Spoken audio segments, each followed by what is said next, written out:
Hai Avinash, Sajat su lae, sak sare Sajat. Thoi ba longjam lae Poco F7 se pai ba ya lo gadro hai. Poco F7 pai adum pai ba ma phone oi. Masi dikha thenge aduna mayam se di changa roidra ya ni machine je. Wat wat to ma le hai.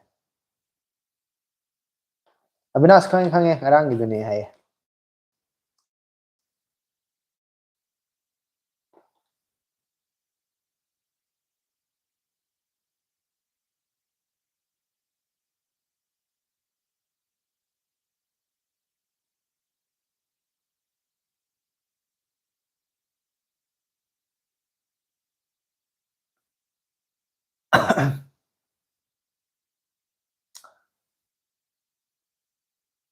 Ni ho mari de hena u de. Heng bagira.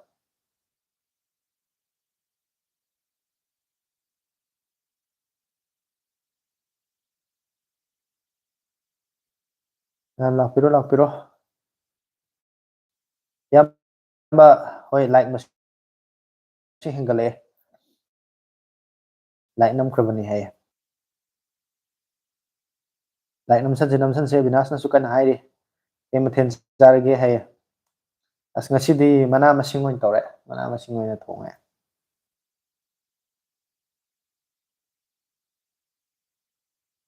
Sidasu dum phange hangam su phange marakta aduga kenu su phange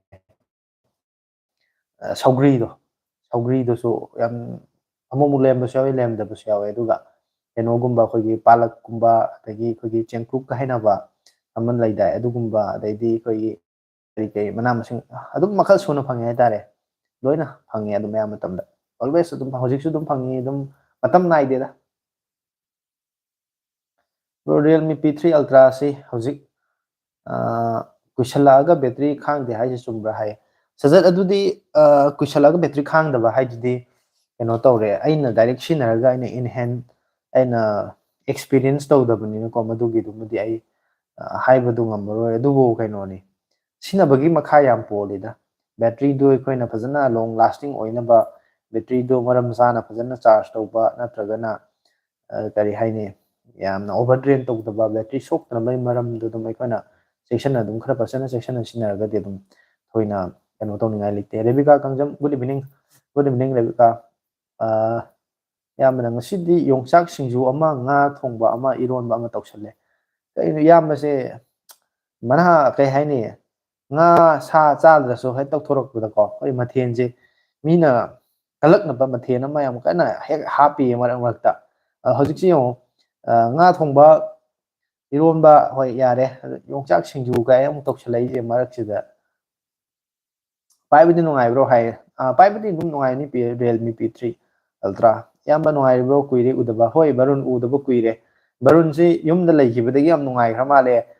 live thabada pak changa khidre handak hapta amani si live ta thengna khidre yumda Manipur da yobadagi yam nungai khra male koiba langba yam tawraba male amuk kari karam kanda chatuino hallabra barun si kaida leino iPhone 15 से battery खांग bro हाई iPhone 15 battery खांगी अखोगी iPhone की को series ngasi bawda launch tawse mayam sida iPhone gi model 15 je dum mayam na battery khotana adu 15 dai 16 na di hena khangi hena mayam review to bo ke mayam singna su dum hai 15 je dum khangi software gi makha matung ina ni mase software don ne thadoi su la e ngasi di wakhal je nuai bra nuai ta bra kari hai duno khangde sumna sumaina lepagi emoji ma kenta wangang da emoji ma thajale asi kari hari jano mase gyan ta de mayam kai dor bno ta hangjan bio ngarang gi thwai nuai tab do ngasi bu nuai trip jala kha farab jala na rias saktiba na phone pokhai ri si battery ni ko atai dadi pokhai de ko battery khak ni ko pokhai ri si aina tumba da battery charge direct tawraga amram bane pokhai raktana ai khange mai kra hawi bro siram do ba kitang ngai bro hai rias as yamna kainoni ne yamna khudong thiba haidi yam tam thiba keno magi nan ho re rias laibak phabani hai tare ko battery charge tawna adune mamang da su dum aina haibado charge tawdabi thambada bu do pokhai ba yawi ni ko charge tawna to bodi di kharabu risk amu charge recharge ꯇꯧꯗꯕꯤꯗ ꯑꯗꯨꯝ ꯊꯝꯕꯗꯐꯥꯎ ꯄꯣꯛꯈꯥꯏꯕ ꯌꯥꯎꯔꯤꯅꯤ game ꯁꯥꯟꯅꯕꯗ heating ꯏꯁꯨ ꯂꯩꯔꯛꯇꯅ ꯑꯗꯨꯒ ꯑꯩꯈꯣꯏꯒꯤ charge ꯇꯧꯗ꯭ꯔꯒꯁꯨ ꯑꯩꯈꯣꯏꯒꯤ ꯕꯦꯇ꯭ꯔꯤꯁꯤ ꯃꯅꯨꯡꯒꯤ internal ꯀꯝꯄꯣꯅꯦꯟꯁꯤꯡꯁꯤ ꯕꯦꯔꯥ ꯇꯧꯔꯛꯄ ꯌꯥꯔꯛꯇꯕ ꯀꯨꯏꯁꯜꯂꯛꯄꯗꯒꯤ ꯀꯩ ꯍꯥꯏꯅꯤ ꯐꯔꯛ ꯇꯥꯔꯛꯄ ꯑꯗꯨꯒꯨꯝꯕꯁꯤꯅ ꯕꯦꯇ꯭ꯔꯤ ꯄꯣꯝꯈꯠꯄ ꯀꯥꯏꯅ ꯃꯃꯥꯡꯉꯩꯗꯤ ꯌꯥꯝ ꯊꯦꯡꯅꯈꯤꯗꯅꯀꯣ ꯍꯧꯖꯤꯛꯇꯤ ꯂꯤꯊꯤꯌꯝ ꯑꯥꯌꯟ ꯂꯥꯛꯄꯗꯒꯤ ꯑꯗꯨꯒꯤ ꯏꯁꯨꯁꯤ ꯄꯥꯛꯇꯤ ꯂꯩꯇ꯭ꯔꯦ ꯍꯥꯟꯅ ꯂꯤꯊꯤꯌꯝ ꯄꯣꯂꯤꯃꯔ ꯑꯗꯨꯃꯥꯏꯅ ꯑꯗꯨꯒꯤ ꯕꯦꯇ꯭ꯔꯤꯁꯤꯡꯁꯦ ꯄꯣꯛꯈꯥꯏꯕꯁꯦ ꯑꯗꯨꯝ ꯂꯣꯏꯅꯃꯛ ꯄꯣꯛꯈꯥꯏꯅꯦꯕꯗꯤ ꯂꯩꯇꯦ ꯂꯥꯏꯕꯛ ꯊꯤꯕꯗ ꯑꯃꯗꯗꯤ ꯌꯥꯎꯗꯣꯏꯅꯦꯕ ꯑꯗꯨ ꯔꯤꯌꯥꯁꯅ ꯇꯨꯝꯕꯗ ꯆꯥꯔꯖ ꯇꯧꯁꯜꯂꯒ ꯊꯝꯃꯝꯃꯦ ꯍꯥꯏꯗꯨꯃꯗꯤ ꯌꯥꯝ ꯁꯣꯏꯔꯦ ꯑꯩꯈꯣꯏꯅ ꯆꯥꯔꯖ ꯇꯧꯅ ꯇꯧꯅ ꯊꯤꯟꯖꯤꯜꯂꯒ ꯊꯝꯃꯝꯕꯁꯦ ꯊꯝꯃꯣꯏꯗꯕꯅꯤ ꯑꯩꯈꯣꯏꯅ ꯇꯨꯝꯗ꯭ꯔꯤꯉꯩꯗ ꯉꯥꯏꯍꯥꯛ ꯆꯥꯔꯖ ꯇꯧꯔꯛꯄ ꯑꯗꯨꯒ ꯆꯥꯔꯖ ꯇꯨꯝꯃꯝꯗꯥꯏꯗ ꯁꯠꯇꯣꯛꯑꯒ ꯊꯝꯃꯝꯃꯒ ꯅꯣꯡꯉꯥꯜꯂꯒ ꯑꯃꯨꯛ ꯑꯩꯈꯣꯏꯅ ꯍꯧꯒꯠꯂꯛꯑꯒ ꯏꯁꯥꯅ ꯈꯪꯅ ꯑꯗꯨꯝꯕ ꯆꯥꯔꯖ ꯇꯧ ꯇꯨꯝꯕ ꯍꯥꯏꯁꯤꯗꯤ ꯑꯁꯤꯕ ꯆꯞ ꯃꯥꯟꯅꯩ ꯀꯩꯗꯧꯔꯤꯅꯣ ꯀꯔꯤꯝ ꯈꯪꯄꯣꯟꯇꯦꯗꯅꯀꯣ ꯑꯗꯨꯗ ꯅꯥꯀꯟꯗ ꯑꯃꯨꯛ ꯐꯣꯟꯗꯣ ꯊꯝꯖꯤꯜꯂꯦ ꯍꯥꯏꯗꯣ ꯔꯤꯌꯥꯁ ꯈꯨꯗꯣꯡꯊꯤꯕ ꯑꯆꯧꯕ ꯑꯃꯗꯒꯤ ꯅꯥꯟꯊꯣꯛꯍꯧꯔꯦ ꯃꯗꯨ ꯂꯥꯏꯕꯛ ꯐꯔꯦ ꯐꯠꯇꯕ ꯗꯁꯥ ꯂꯥꯡꯕꯟ ꯂꯣꯏꯅꯃꯛ ꯆꯠꯈ꯭ꯔꯦ ꯍꯥꯏꯅ ꯈꯜꯂꯣ ꯑꯗꯨ ꯐꯣꯟꯗꯨꯗꯤ ꯂꯧꯕꯗꯤ ꯌꯥꯔꯝꯃꯔꯣꯏ ꯕ꯭ꯔꯣ ꯑꯩ ꯈꯔ ꯀꯣꯏꯕ ꯆꯠꯂꯤ ꯏꯌꯥꯝꯕ ꯑꯩ ꯗꯦꯠ 7ꯗ ꯆꯠꯂꯅꯤ ꯍꯥꯏꯌꯦ ꯕꯔꯨꯟ ꯑꯗꯨꯗꯤ ꯀꯣꯏꯕ ꯂꯥꯡꯕ ꯈꯔ ꯏꯃꯥꯟꯅꯕ ꯃꯔꯨꯞ ꯃꯄꯥꯡꯁꯤꯡꯒ ꯑꯗꯨꯝ ꯅꯨꯡꯉꯥꯏꯊꯣꯛꯄ ꯀꯩꯁꯨ ꯀꯥꯏꯗꯦ ꯑꯗꯨꯕꯨ ꯆꯠꯂꯝꯗꯥꯏ ꯃꯇꯝ ꯌꯧꯔꯛꯑꯒꯗꯤꯀꯣ ꯌꯨꯝꯗ ꯑꯃꯨꯛ ꯅꯦꯅꯥ ꯇꯥꯅ ꯅꯛꯁꯜꯂꯛꯑꯒꯗꯤ ꯂꯩꯔꯒ ꯌꯨꯝꯒꯤ ꯏꯃꯥ ꯏꯄꯥ ꯏꯆꯤꯜ ꯏꯅꯥꯎꯁꯤꯡꯒ ꯑꯃꯨꯛ ꯂꯩꯃꯤꯟꯅꯔꯀꯥꯟꯗ ꯑꯃꯨꯛ ꯑꯗꯨꯃꯥꯏꯅ ꯆꯠꯄꯅꯗꯤ ꯐꯩꯀꯣ ꯍꯌꯦꯡ ꯆꯠꯇꯣꯏꯅꯦ ꯍꯥꯏꯔꯒ ꯉꯁꯤꯐꯥꯎ ꯑꯗꯨꯝ ꯌꯨꯝꯗ ꯍꯟꯖꯤꯟꯗꯕ ꯌꯥꯝ ꯂꯩꯕꯅꯦꯕ ꯑꯗꯨꯝꯕꯗꯨꯗꯤ ꯇꯧꯍꯟꯅꯤꯡꯗꯦ ꯑꯗꯨ ꯍꯣꯏ ꯅꯨꯡꯉꯥꯏ ꯅꯨꯡꯉꯥꯏꯅ ꯑꯃꯨꯛ ꯆꯠꯂꯒ ꯐꯖꯅ ꯑꯩꯈꯣꯏ ꯃꯤꯑꯣꯏꯕ ꯍꯥꯏꯁꯤ ꯍꯤꯡꯕꯗꯤ ꯁꯦꯟ ꯇꯥꯟꯕꯗ ꯁꯦꯟ ꯆꯪꯉꯤ ꯑꯗꯨꯅ ꯁꯦꯟ ꯇꯥꯟꯕ ꯃꯍꯩ ꯃꯁꯤꯡ ꯇꯝꯕ ꯂꯩꯗꯅꯀꯣ ꯃꯤ ꯃꯌꯥꯝꯁꯨ ꯃꯥꯒꯤ ꯃꯥꯒꯤ ꯁꯤꯟꯐꯝ ꯃꯌꯥꯝ ꯆꯠꯅꯔꯤꯁꯦ ꯑꯗꯨꯅ ꯆꯠꯇꯕꯗꯤ ꯌꯥꯗꯦ ꯑꯗꯨꯕꯨ ꯀꯩ ꯍꯥꯏꯅꯤ ꯃꯗꯨꯁꯨ ꯇꯉꯥꯏꯐꯗꯕ ꯊꯕꯛ ꯑꯃꯅꯤ ꯍꯥꯏꯇꯥꯔꯦ ꯃꯌꯥꯝ ꯁꯥꯎꯕꯗꯤ ꯌꯥꯗꯦ ꯂꯥꯏꯔꯤꯛ ꯋꯥꯠꯂꯦ ꯍꯩ ꯑꯌꯥꯝꯕꯅ ꯆꯨꯝꯃꯦ ꯂꯥꯏꯔꯤꯛ ꯃꯁꯤꯡꯁꯦ ꯌꯥꯝ ꯋꯥꯠꯂꯦ ꯃꯤ ꯃꯁꯤꯡꯅ ꯈꯔ ꯑꯗꯨꯝ ꯂꯩ ꯑꯗꯣ ꯌꯦꯡꯉꯤꯕ ꯑꯩꯈꯣꯏ ꯃꯁꯦꯟ ꯉꯁꯥꯏ ꯀꯃꯦꯟ ꯇꯧꯔꯤꯕ ꯋꯥꯔꯤ ꯋꯥꯇꯥꯏ ꯁꯥꯟꯅꯔꯤꯕ ꯑꯗꯩ ꯑꯩꯈꯣꯏ ꯂꯥꯏꯐꯁꯤꯗ ꯌꯥꯎꯔꯤꯕ ꯑꯩꯈꯣꯏ ꯃꯁꯦꯟꯁꯦ ꯃꯤ ꯑꯇꯣꯞꯄ ꯑꯅꯧꯕ ꯆꯪꯉꯛꯄꯁꯨ ꯌꯥꯎꯕ ꯅꯠꯇꯦ ꯑꯩꯈꯣꯏ ꯃꯁꯦꯟꯁꯦ ꯑꯗꯨꯝ ꯂꯥꯏꯛ ꯇꯧꯁꯟꯕꯤꯕꯗꯤ ꯌꯥꯕꯖꯥꯠꯅꯤ ꯍꯟꯗꯛꯇꯤ ꯇꯥꯟꯖꯥꯅꯤꯌꯥꯗ ꯑꯣꯏꯔꯦ ꯂꯩꯗꯣꯔꯦ ꯍꯥꯏꯌꯦ ꯕꯔꯨꯟꯗꯤ ꯌꯥꯝ ꯅꯨꯡꯉꯥꯏ ꯅꯨꯡꯉꯥꯏꯕ ꯃꯐꯝꯁꯤꯡꯗꯀꯣ ꯌꯨꯔꯣꯞꯀꯤ ꯑꯆꯧ ꯑꯆꯧꯕ ꯆꯥꯎꯈꯠꯂꯕ ꯁꯤꯇꯤꯁꯤꯡꯗ ꯀꯩꯗ ꯂꯩꯕ ꯐꯪꯕꯒꯤ ꯑꯗꯨꯒꯤ ꯂꯥꯏꯐ ꯁ꯭ꯇꯥꯏꯜꯗꯨꯁꯨ ꯅꯨꯡꯉꯥꯏꯔꯝꯒꯅꯤ ꯑꯗꯨꯕꯨ ꯑꯩꯒꯤ ꯋꯥꯈꯜꯗꯗꯤꯀꯣ ꯑꯩꯈꯣꯏ ꯀꯣꯏꯕ ꯑꯣꯏꯅ ꯆꯠꯂꯨꯕ ꯑꯗꯨꯝ ꯂꯝꯗꯨ ꯌꯦꯡꯉꯨꯕ ꯑꯦꯛꯁꯄꯤꯔꯤꯌꯦꯟꯁ ꯇꯧꯕ ꯑꯣꯏꯅ ꯆꯠꯄꯗꯨꯕꯨꯗꯤ ꯀꯩꯝ ꯀꯥꯏꯗꯦ ꯌꯨꯔꯣꯞ ꯑꯣꯏꯒꯦꯔꯥ ꯑꯃꯦꯔꯤꯀꯥꯗ ꯑꯩꯈꯣꯏꯒꯤ ꯂꯩꯗꯅꯀꯣ ꯑꯗꯩꯗꯤ ꯂꯩꯕꯒꯤꯗꯤ ꯑꯩꯗꯤ ꯌꯨꯔꯣꯞꯀꯤ ꯆꯥꯎꯈꯠꯂꯕ ꯁꯤꯇꯤꯗꯣ ꯑꯗꯨꯗꯒꯤꯗꯤ ꯑꯩꯒꯤ ꯈꯨꯡꯒꯪꯗ ꯂꯩꯍꯧꯕ ꯑꯩꯒꯤ ꯂꯋꯥꯏꯗ ꯂꯩꯍꯧꯕ ꯌꯨꯝꯗꯣ ꯑꯗꯨꯅ ꯍꯦꯟꯅ ꯅꯨꯡꯉꯥꯏ ꯍꯥꯏꯇꯥꯔꯦ ꯑꯩꯗꯤ ꯑꯗꯨꯃꯥꯏꯅ ꯈꯜꯂꯦ ꯑꯩꯒꯤ ꯑꯣꯏꯅꯗꯤ ꯐꯪꯗꯕꯒꯤ ꯍꯥꯏꯔꯤꯅꯤ ꯀꯥꯏꯅ ꯈꯜꯂꯝꯒꯅꯤ ꯃꯌꯥꯝꯅꯀꯣ ꯑꯗꯣ ꯑꯩ ꯐꯪꯉꯁꯨ ꯑꯩ ꯂꯩꯅꯤꯡꯗꯦ ꯍꯥꯏꯇꯥꯔꯦ ꯑꯩꯒꯤ ꯑꯣꯏꯅꯗꯤ ꯌꯥꯝꯅ ꯏꯪꯅ ꯆꯤꯛꯅ ꯌꯥꯝ ꯁꯥꯟꯇꯤ ꯂꯩꯅ ꯅꯤꯜ ꯈꯣꯡꯕ ꯁꯍꯔꯒꯤ ꯑꯩꯈꯣꯏꯒꯤ ꯅꯣꯏꯁ ꯃꯌꯥꯝꯁꯦ ꯑꯗꯩꯗꯤ ꯁꯨꯝꯕ ꯃꯌꯥꯝ ꯄꯣꯂꯨꯁꯟ ꯃꯌꯥꯝꯁꯤ ꯃꯔꯛꯇ ꯂꯩꯕꯁꯦ ꯑꯩꯗꯤ ꯄꯥꯝꯗꯦ ꯍꯥꯏꯇꯥꯔꯦ ꯁꯤꯇꯤ ꯂꯥꯏꯐ ꯁ꯭ꯇꯥꯏꯜꯁꯦ ꯑꯩ ꯄꯥꯝꯖꯗꯕ ꯍꯥꯏꯇꯥꯔꯦ ꯇꯟꯖꯥꯅꯤꯌꯥꯁꯨ ꯌꯥꯝ ꯅꯨꯡꯉꯥꯏꯕ ꯃꯐꯝ ꯑꯃ ꯑꯣꯏꯅꯦꯅ ꯈꯜꯂꯦ ꯅꯨꯡꯉꯥꯏꯕꯁꯨ ꯑꯣꯏꯌꯣ ꯃꯥꯏꯕꯝ ꯐꯔꯥꯟꯁꯨ ꯂꯥꯛꯑꯦ ꯏꯌꯥꯝꯕ ꯃꯅꯤꯄꯨꯔꯗ ꯂꯥꯛꯇꯔꯤꯕ꯭ꯔꯣ ꯍꯥꯏ ꯑꯩꯗꯤ ꯂꯥꯛꯇ꯭ꯔꯤ ꯕꯔꯨꯟ ꯑꯩ ꯃꯅꯤꯄꯨꯔꯗ ꯂꯥꯛꯀꯗꯧꯕ ꯈꯔ ꯋꯥꯠꯈꯤꯅꯤ ꯑꯩ ꯆꯞ ꯆꯥꯕ ꯀꯔꯝꯕ ꯃꯇꯝꯗ ꯂꯥꯛꯀꯗꯕꯅꯣ ꯍꯥꯏꯕꯁꯤ ꯍꯧꯖꯤꯛ ꯐꯥꯎꯒꯤ ꯑꯣꯏꯅꯗꯤ ꯄ꯭ꯂꯥꯟ ꯇꯧꯗ꯭ꯔꯤ ꯊꯣꯛꯊꯥꯛꯃꯦꯟꯅ ꯑꯟꯗꯔ 20K 12K ꯐꯣꯟ ꯑꯝꯇ ꯍꯥꯏꯕꯤꯔꯛꯎ ꯍꯥꯏꯌꯦ ꯂꯨꯄꯥ 19,000 ꯐꯥꯎꯕꯒꯤ ꯆꯥꯡꯁꯤꯗꯩꯁꯤꯗ ꯀꯔꯝꯕ ꯐꯣꯟ ꯂꯩꯒꯦ ꯌꯦꯡꯁꯤ iQOO G10X ꯑꯗꯨꯃ ꯑꯗꯨꯝ ꯌꯥꯏ ꯃꯗꯨ ꯄꯥꯏꯕ ꯌꯥꯕ ꯐꯣꯟ ꯑꯣꯏ ꯂꯨꯄꯥ 19,000 ꯐꯥꯎꯒꯤ ꯆꯥꯡ ꯑꯗꯥꯏꯋꯥꯏꯁꯤꯗ ꯑꯗꯨꯒ ꯑꯩꯅ ꯉꯔꯥꯡꯁꯨ ꯌꯦꯡꯉꯝꯕꯅꯤꯅꯦ ꯀꯔꯝꯕ ꯐꯣꯟ ꯑꯃ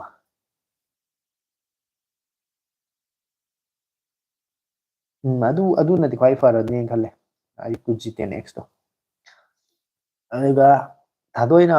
ꯏꯕꯨꯡ ꯆꯥꯛ ꯆꯥꯗ꯭ꯔꯤꯕ꯭ꯔꯣ ꯍꯥꯏꯌꯦ ꯆꯥꯔꯦ ꯉꯁꯤꯗꯤ ꯆꯥꯛ ꯆꯥꯔꯒ ꯇꯧꯔꯦ ꯑꯗꯨꯅ ꯈꯔ ꯊꯦꯡꯉꯦ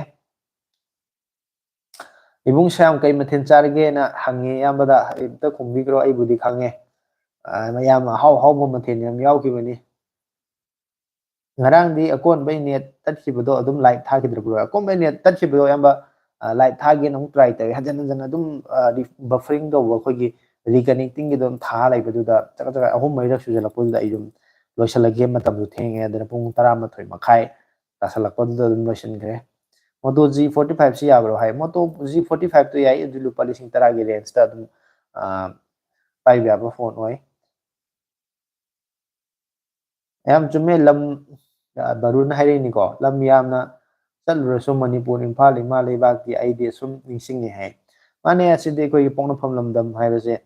ꯃꯁꯤꯗꯤ ꯃꯤ ꯈꯨꯗꯤꯡꯃꯛ ꯀꯣ मागी पोखम लमदमसे नुसीरिने अखोइसु नुसी पमथोई हाइतारे अदो अखोइदि इमा लेबाक दि हाइ याद्रे अखोइसि इपा लेबाक निने अखोइ इपागी लेबाक नेबा इमा लेबाक सिगी हौरफमजे अइनासु खंग हाइसिंगसु हाइबदसु वीडियो द कइदसु थेंनाखरे अदु थेंनादि ममांगदसु अइना ताखिबसु म्याम लेखरे लाइक द कइदको अखोइगी समना हाइरकांदा अखोइदि अइना हिंहौरिसे अइना लेहौदुइसे हयेंग अइगी इपागी युमफमदुदा अइ इपाना थंबिरंबा अइगी लनथुमदुदा अइना अमुक इपागी युम इंकोनदो अइना ngaudुइनिदनको अदुमाइ तौदना इपादुगी मखादा अइ लेहौरे अइना थम्मबदुनमा अइगी चानुपासिंगना इचा नुपीनदि क्या अखोइगी सुमाइना मपा मपुगी लनथुमसे लेहौदेदनको अदुना अखोइगिदि चनबीसिदैसे अखोइदि फादरलैंड नेबको जर्मन नगसु दुम फादरलैंड ने कौइदो हिटलर नग फादरलैंड हाइदो अद अखोइद इमा लेबाक हाइना चंगसलखिसे काइदि चंगसलखिनो हाइ कानसिदा अखोइगी ब्रिटिशना अखोइगी इंडिया से कोलोनाइज तौर मतमदुदा ब्रिटेन ददि लंदन ददि कसाइगी महारानी ना क्वीन ना लेबाक दु ngaइदनको क्वीन गी महारानी गी मखादा लेबा लेबा अमा ओइरे अदुगा मोइगिदि अदुमाइना लेबाक तुगी कंट्री दुगी हेड तो नुपी नोइबनिना अदुमाइ तौना मदरलैंड हाइना अदुमाइना मोइगी मतौतम खोइना मदरलैंड चखे दो तसेंगबदि अखोइ मणिपुर जी सिदि अखोइ मैतै अखोइदि फादरलैंड हाइगदौने अखोइगी इपागी सोतो हाइतारे अदुनि अखोइना फंगिसे थादोइ अइ मथक्ता हाइख्रबनि इकाइरे हाइदौवा याबा आहाउ इंजांगनि हाइबा किसु अकाइब लेते अइ अदुम हाइरागे अइ निंजिंगी यामना चाबदे ngसाइदि माइंड दा सेट तवर थमग्रबने अइ चाबदा फंगदमिन को कलक्तना nga thongba amne irwonba amne yokchak singju amne chai sibu kanana kaudui no ngaktung da satong kau ya bijang na tiba sidi laisam dan na bro airtel gi do nataba atopa karamba network na khara fani hai network ki matang se kari oidino airtel gi do nataba ai se kari no sim gi do oidora air fiber gumba gi do oidora natra kari do oidino ado sim gi oina hai taraga di hojiki oina di recharge gumba kai gumba khara dum mamman se khara khajik khana bagi tang boy na khanba di hoina airtel se khalle dubo network stable oiba network nungai ba dugum bagi hai taraga di jio dagi di hojik su dum airtel na fari hai tare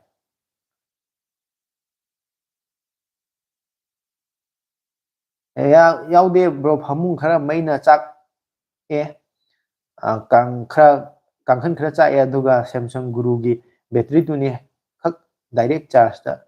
charger का charge तौरगा थमलम द कनो थे हाइजे थमलम the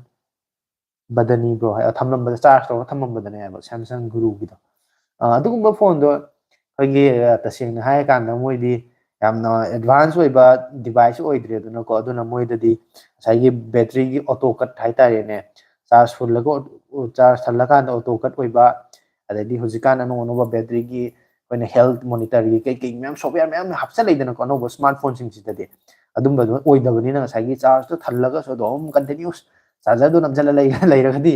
मैदो continuous ता charge तो खगी करेंट तो संगजलगा लेतारगदी अदुना अदुम्बा प्रॉब्लम सी थोकलिदुना चार्ज तो तोम थम्बसे थमोइदबनि हाइतारे मणिपुर में नुंगाइबा लमदी मालेमदा लेती है तसेंग को होय आई सतपुदी सत्री लम्बा मयाम अखोगी इंडिया की मपान दे तसेंग सत्री एना इंडिया की मपान खोंग तारुबा हाइबो आई खोंग सिन नीलुबा हाइबो कनोदा अखोगी दार्जिलिंग दा चतप मतमदा नेपाल की बॉर्डर लांचलकान नेपाल गौदी आई चंगुरेको अदु नतबदा मनि इंडिया की मनुंगददी खरा चले इंडिया की मनुंगददी यामबुदी नते अदु खरा चले अदुम अना चौखटप सिटी सिंगदा सु उरे अना हुजु जिल्ला इसिदु अदुम इंडिया की ओइनादि ख्वाइदि चौखटलब सिटी ने मसिंग थीबदा याउरिनेबको अदु तसेंग हाइ तारगदि आइसु नुंगाइतेना खल्ले हाइ तारे होय ngakhtang swaibok thokpada ina laining ba pot ama chaning ba pot ama khudong sa ba khudimak tu facility khudimak tu di lai adubu lairaga so sagi yung da layoda hogi numithangi matam ga sumai orak matam da ogjing harung khong ga nature gi sound ama da tung badaga nuai ba adai ing chikpa shanti oiba adai nong ta tara su jingkha mat ko makhon da jingkha da nong jare jare tabagi makhol da hing da ge nungai ba nungai adai lekai da igi som yum thangna bada lei ba mi sigi moi mung da kana lei moi mung di masa ma min kari kawi moi kana no loina lekai khundum loina khoi khangnai da no ko moi mung da du tori kenom tori kholi adu da kaina khoi machine je coming ke haini family amagi tai to into da na sidana mo so city sing na mung to sina ꯑꯩꯒꯤ ꯀꯥꯁꯤ ꯂꯩꯔꯒ ꯑꯩꯒꯤ ꯊꯪꯅꯕ ꯀꯥ ꯂꯩꯔꯤꯁꯦ ꯀꯅꯥꯅꯣ ꯃꯃꯤꯡ ꯀꯩꯀꯩ ꯀꯗꯥꯏꯗꯩꯅꯣ ꯑꯩ ꯈꯪꯗꯦꯕ ꯑꯗꯨꯃꯥꯏꯅ ꯇꯧꯗꯅ ꯑꯩꯈꯣꯏꯒꯤ ꯁꯤꯒꯨꯝꯕ ꯂꯥꯏꯐ ꯁ꯭ꯇꯥꯏꯜꯁꯦ ꯑꯩꯒꯤ ꯑꯣꯏꯅ ꯄꯥꯝꯖꯗꯕ ꯍꯥꯏꯇꯥꯔꯦꯀꯣ ꯑꯗꯨꯗꯨꯅꯅꯦ ꯅꯨꯡꯉꯥꯏꯇ꯭ꯔꯤꯁꯦ ꯑꯗꯣ ꯀꯅꯥꯒꯨꯝꯕ ꯑꯁꯤꯒꯨꯝꯕꯗ ꯍꯩꯅꯖꯕ ꯅꯨꯡꯉꯥꯏꯖꯕ ꯀꯅꯥꯒꯨꯝꯕ ꯑꯃꯒꯗꯤ ꯑꯩꯈꯣꯏ ꯑꯗꯨꯒꯨꯝꯕ ꯂꯋꯥꯏꯗ ꯈꯨꯡꯒꯪ ꯁꯨꯡꯂꯩ ꯂꯩꯅꯤꯡꯗꯦ ꯁꯤ ꯑꯗꯨꯝ ꯂꯩꯖꯒꯦ ꯑꯩꯈꯣꯏ ꯂꯥꯏꯔꯔꯁꯨ ꯁꯤ ꯂꯩꯒꯦꯅ ꯈꯟꯕ ꯃꯤ ꯑꯗꯨꯝ ꯌꯥꯎꯔꯝꯒꯅꯤꯀꯣ ꯑꯩꯅ ꯑꯃꯨꯛ ꯂꯥꯏꯔꯔꯁꯨ ꯂꯩꯖꯒꯦ ꯁꯤ ꯂꯩꯅꯤꯡꯗꯦ ꯍꯥꯏꯕ ꯑꯗꯨꯝꯕ ꯃꯤꯗꯥꯖꯥꯠꯅꯦ ꯍꯥꯏꯇꯥꯔꯦ ꯏꯕꯨꯡꯁꯦ ꯑꯗꯨꯃꯥꯏꯅ ꯀꯧꯔꯤ ꯁꯗꯥꯅꯟꯗ ꯂꯥꯏꯁ꯭ꯔꯝꯅ iPhone 14ꯁꯤ ꯌꯥꯕ꯭ꯔꯣ ꯍꯥꯏ iPhone 14 ꯍꯣꯏ ꯑꯗꯨꯝ ꯄꯥꯏꯕ ꯌꯥꯈꯤꯅꯤ ꯆꯍꯤ ꯑꯃꯅꯤꯗꯤ ꯑꯗꯨꯒ 14ꯒꯤ ꯃꯈꯥꯗꯤ ꯂꯩꯗꯕꯅ ꯐꯔꯦ 13ꯗꯤ ꯌꯥꯗ꯭ꯔꯦ iPhone 13ꯗꯤ ꯊꯣꯛꯊꯥꯛꯃꯦꯟꯅ ꯒꯨꯗ ꯕꯥꯏ ꯍꯥꯏꯅ ꯍꯥꯏꯔꯝꯃꯤꯁꯦ ꯃꯥꯅꯦ iPhone 13ꯗꯤ ꯗꯤꯁꯀꯟꯇꯤꯅ꯭ꯌꯨꯁꯨ ꯇꯧꯔꯦꯀꯣ ꯀꯝꯄꯅꯤꯅ ꯑꯗꯨꯒ iPhone 13ꯁꯦ ꯈꯔ ꯄ꯭ꯔꯣꯕ꯭ꯂꯦꯝ ꯂꯩ ꯍꯥꯏꯌꯦ ꯃꯁꯤ ꯀꯃꯥꯏꯅ ꯇꯧꯕꯅꯣ ꯍꯥꯏ iPhone 13ꯗ ꯄ꯭ꯔꯣꯕ꯭ꯂꯦꯝ ꯂꯩꯕꯒꯤꯗꯤ ꯈꯪꯗ꯭ꯔꯦ ꯊꯣꯏꯗꯣꯛꯄꯀꯣ ꯀꯔꯤ ꯄ꯭ꯔꯣꯕ꯭ꯂꯦꯝ ꯂꯩꯕꯅꯣ ꯍꯧꯖꯤꯛ ꯍꯧꯖꯤꯛꯀꯤ ꯑꯣꯏꯅꯗꯤ ꯑꯗꯨꯕꯨ ꯑꯩꯅ ꯍꯥꯏꯅꯤꯡꯉꯤꯁꯤꯗꯤ ꯂꯣꯟꯆ ꯇꯧꯈꯤꯕ ꯌꯥꯝ ꯀꯨꯏꯔꯦ ꯉꯔꯥꯡꯁꯨ ꯅꯍꯥꯟ ꯑꯩꯈꯣꯏꯒꯤ ꯑꯦꯄꯜꯒꯤ ꯀꯝꯄꯅꯤꯗꯒꯤ ꯋꯦꯕꯁꯥꯏꯠꯇꯒꯤ ꯗꯤꯁꯀꯟꯇꯤꯅ꯭ꯌꯨ ꯇꯧꯈ꯭ꯔꯦ ꯀꯝꯄꯅꯤꯅ ꯃꯦꯅꯨꯐꯦꯛꯆꯔ ꯇꯧꯕ ꯈꯣꯠꯄ ꯃꯥꯒꯤ ꯄ꯭ꯔꯣꯕ꯭ꯂꯦꯝ ꯄꯥꯔꯠꯁꯤꯡ ꯀꯔꯤ ꯐꯥꯎꯗ ꯑꯩꯗꯤ ꯁꯥꯕ ꯂꯦꯞꯈ꯭ꯔꯅꯤ ꯑꯗꯨꯒ ꯆꯍꯤꯁꯨ ꯌꯥꯝ ꯀꯨꯏꯔꯦꯀꯣ ꯍꯧꯖꯤꯛ 17 ꯂꯣꯟꯆ ꯇꯧꯗꯣꯔꯦ ꯍꯧꯖꯤक ꯁꯦꯞꯇꯦꯝꯕꯔꯁꯤ 17 ꯂꯣꯟꯆ ꯇꯧꯔꯅꯤꯅ ꯌꯥꯝ ꯀꯨꯏꯔꯕ ꯃꯣꯗꯦꯜ ꯑꯃꯁꯨ ꯑꯣꯏꯔꯦ ꯑꯗꯨꯒ ꯌꯥꯝ ꯀꯥ ꯍꯦꯟꯅ ꯐꯕꯁꯨ ꯑꯣꯏꯗꯦ ꯏꯚꯟ 14 ꯐꯥꯎꯕꯗ ꯌꯥꯝ ꯀꯥ ꯍꯦꯟꯅ ꯐꯕ ꯑꯣꯏꯗ꯭ꯔꯦ 15 ꯌꯧꯔꯒꯗꯤ ꯌꯥꯝ ꯆꯟꯅꯕ ꯁꯤꯖꯤꯟꯅꯕ ꯌꯥꯕ ꯈꯔ ꯑꯗꯨꯝ ꯃꯇꯝ ꯈꯔ ꯁꯥꯡꯅ ꯁꯤꯖꯤꯟꯅꯕ ꯌꯥꯕ ꯐꯣꯟ ꯑꯃꯗꯤ ꯑꯣꯏꯔꯦ 15 ꯌꯧꯔꯒꯗꯤ ꯑꯔꯤꯁ ꯈꯥꯟꯅ iPhone 15 Plus ꯁꯤ ꯑꯣꯐꯔꯗ ꯂꯨꯄꯥ ꯀꯌꯥꯃꯨꯛ ꯑꯣꯏꯔꯛꯇꯧ ꯃꯥꯟꯒꯦ ꯍꯥꯏꯌꯦ ꯑꯔꯤꯁ ꯆꯞ ꯆꯥꯕꯗꯤ ꯍꯧꯖꯤꯛ ꯀꯌꯥ ꯃꯥꯒꯤ ꯃꯃꯜ ꯀꯌꯥ ꯂꯩꯕꯅꯣꯗꯣ ꯑꯩꯅꯕꯨ ꯌꯦꯡꯉꯨꯗꯕꯅꯤ ꯑꯩ ꯆꯞ ꯆꯥꯕ ꯈꯪꯗ꯭ꯔꯦ ꯑꯗꯨꯕꯨ ꯂꯩꯔꯤꯕ ꯄ꯭ꯔꯥꯏꯁꯇꯨꯗꯒꯤ ꯑꯦꯠꯂꯤꯁ ꯂꯨꯄꯥ 10,000 ꯆꯥꯡꯗꯤ ꯑꯗꯨꯝ ꯇꯥꯔꯛꯀꯅꯤ ꯍꯥꯏꯇꯥꯔꯦ ꯂꯨꯄꯥ 5,000-6,000 ꯑꯃꯗꯤ ꯑꯗꯨꯝ ꯑꯩꯈꯣꯏꯒꯤ ꯍꯧꯖꯤꯛꯀꯤ ꯑꯦꯃꯥꯖꯣꯟꯒꯤ ꯒ꯭ꯔꯦꯠ ꯏꯟꯗꯤꯌꯟ ꯐꯦꯁꯇꯤꯚꯦꯜ ꯁꯦꯜ ꯕꯤग ꯕꯤꯂꯤꯌꯟ ꯗꯦꯜꯒꯤ ꯁꯦꯜꯒꯤ ꯃꯇꯝꯁꯤꯗꯩꯁꯤꯗ ꯑꯗꯨꯝ 10,000 ꯇꯥꯔꯛꯄꯁꯨ ꯌꯥꯎꯋꯦꯕꯀꯣ ꯁꯝꯅ ꯍꯥꯏꯔꯀꯥꯟꯗ iPhone 15ꯁꯦ ꯍꯧꯖꯤꯛ 57 ꯑꯗꯨꯃꯥꯏꯅꯒ ꯐꯪꯕ ꯍꯧꯔꯦ ꯑꯗꯣ 50ꯒꯤ ꯃꯈꯥꯗ ꯂꯥꯛꯀꯗꯣꯏꯅꯦꯕ ꯑꯗꯨꯃꯥꯏꯅ ꯇꯧꯅ 62 ꯂꯩꯔꯝꯕꯗꯣ 50 ꯃꯈꯥ ꯐꯪꯒꯠꯂꯦ 10,000 ꯑꯗꯨꯝ ꯇꯥꯔꯛꯏꯗꯅꯀꯣ ꯑꯗꯨꯗ ꯑꯃꯨꯛ ꯑꯩꯈꯣꯏꯒꯤ ꯃꯣꯏꯒꯤ ꯑꯦꯃꯥꯖꯣꯟ ꯅꯠꯇ꯭ꯔꯒ ꯐ꯭ꯂꯤꯞꯀꯥꯔꯠꯀ ꯃꯣꯏꯒ ꯀꯣꯂꯥꯕꯣꯔꯦꯠ ꯇꯧꯔꯤꯕ ꯕ꯭ꯔꯥꯟꯗꯨꯒꯤ ꯕꯦꯡꯛꯇꯨꯒꯤ ꯍꯥꯏꯇꯥꯔꯦꯅꯦꯀꯣ ꯃꯣꯏꯒꯤ ꯀ꯭ꯔꯦꯗꯤꯠ ꯀꯥꯔꯗ ꯁꯝꯅ ꯍꯥꯏꯔꯀꯥꯟꯗ HDFC ICICI ꯑꯗꯩꯗꯤ SBI ꯂꯩꯗꯅꯀꯣ ꯑꯗꯨꯝꯕꯒꯤ ꯀ꯭ꯔꯦꯗꯤꯠ ꯀꯥꯔꯗꯀ ꯑꯃꯨꯛ ꯁꯤꯖꯤꯟꯅꯔꯒꯗꯤ ꯏꯟꯁꯇꯦꯟ ꯗꯤꯁꯀꯥꯎꯟ ꯑꯃ ꯂꯨꯄꯥ 50,000 ꯄꯤꯕꯗꯣ ꯏꯟꯁꯇꯦꯟ 10% ꯗꯤꯁꯀꯥꯎꯟ ꯑꯃ ꯑꯣꯏꯇꯥꯔꯗꯤ 5,000 ꯇꯥꯔꯒ 45 ꯐꯪꯗꯣꯏꯅꯦꯕꯀꯣ ꯑꯗꯨꯃꯥꯏꯅ ꯇꯧꯔꯒ ꯑꯣꯐꯔꯁꯤ ꯌꯥꯝ ꯂꯥꯛꯄ ꯃꯇꯝꯗꯨꯗꯗꯤ ꯌꯥꯝ ꯇꯥꯔꯛꯀꯅꯤ 15 Plus ꯁꯣꯏꯗꯅꯃꯛꯀꯤ ꯃꯌꯥꯝ ꯇꯥꯔꯛꯀꯅꯤ ꯍꯥꯏꯇꯥꯔꯦ 17 ꯂꯣꯟꯆ ꯇꯧꯔ ꯃꯇꯨꯡꯗꯗꯤ ꯁꯦꯞꯇꯦꯝꯕꯔꯗꯒꯤꯗꯤ ꯐꯖꯅ ꯑꯗꯨꯝ ꯇꯥꯕ ꯑꯣꯏꯔꯛꯀꯅꯤ ꯗꯤꯕꯤꯀꯥ is back bro ꯍꯥꯏ ꯁꯨꯔꯖ ꯃꯣꯏꯔꯥꯡꯊꯦꯝ ꯑꯩ ꯅꯤꯡꯁꯤꯡꯉꯦ ꯅꯪꯒꯤ ꯗꯤꯕꯤꯀꯥ ꯀꯔꯤ ꯀꯦꯗꯕꯤ ꯈꯣꯡꯕꯤꯗ ꯀꯩꯅꯣ ꯍꯥꯏꯕꯤ ꯑꯃ ꯂꯩꯕꯗꯣ ꯃꯤꯡꯗꯣ ꯌꯥꯝ ꯐꯖꯔꯤ ꯑꯝꯇ ꯑꯩ ꯀꯥꯎꯊꯣꯛꯈ꯭ꯔꯦ ꯑꯗꯨꯗꯣ ꯗꯤꯕꯤꯀꯥꯗꯨ ꯄꯜꯂꯛꯄꯗꯗꯤ ꯅꯤꯡꯁꯤꯡꯉꯕ ꯑꯗꯣ ꯑꯝꯇꯪ ꯏꯁꯜꯂꯛꯑꯣꯅꯦ ꯀꯃꯦꯟꯗꯨꯗ ꯍꯣꯏ ꯕ꯭ꯔꯣ ꯁꯤꯝꯒꯤꯅꯦ ꯖꯤꯑꯣ ꯏꯌꯥꯔꯇꯦꯜꯁꯦ ꯕꯦꯂꯦꯟꯁ ꯃꯃꯜ ꯌꯥꯝ ꯍꯦꯟꯃꯜꯂꯦ ꯅꯣꯡꯃꯗꯤ ꯑꯩꯈꯣꯏꯅ ꯐꯪꯖꯔꯤꯕ ꯈꯨꯠꯁꯨꯃꯟꯗꯒꯤ ꯃꯣꯏꯅ ꯍꯦꯟꯈ꯭ꯔꯦ ꯍꯣꯏ ꯑꯩꯈꯣꯏꯒꯤ ꯅꯣꯡꯃꯒꯤ ꯄꯥꯊꯣꯛꯄ ꯃꯇꯝꯗ ꯂꯨꯄꯥ 9 ꯆꯤꯡꯕ꯭ꯔꯥ ꯑꯗꯨꯃꯥꯏꯅ ꯇꯥꯈꯤꯕꯅꯦ ꯑꯗꯨꯕꯨ ꯏꯟꯗꯤꯌꯥꯗ ꯇꯥꯡꯈꯠꯂꯛꯏꯀꯣ ꯆꯨꯝꯃꯦ ꯇꯥꯡꯈꯠꯂꯛꯏ ꯔꯤꯆꯥꯔꯖꯁꯦ ꯃꯣꯏꯅ ꯀꯩ ꯍꯥꯏꯅꯤ ꯍꯥꯐ ꯏꯌꯔꯂꯤ ꯊꯥ ꯇꯔꯨꯛ ꯈꯨꯗꯤꯡꯒꯤ ꯇꯦꯔꯤꯐ ꯄ꯭ꯂꯥꯟꯁꯤ 25% ꯑꯗꯨꯝ ꯏꯟꯀ꯭ꯔꯤꯁ ꯇꯧꯋꯤꯀꯣ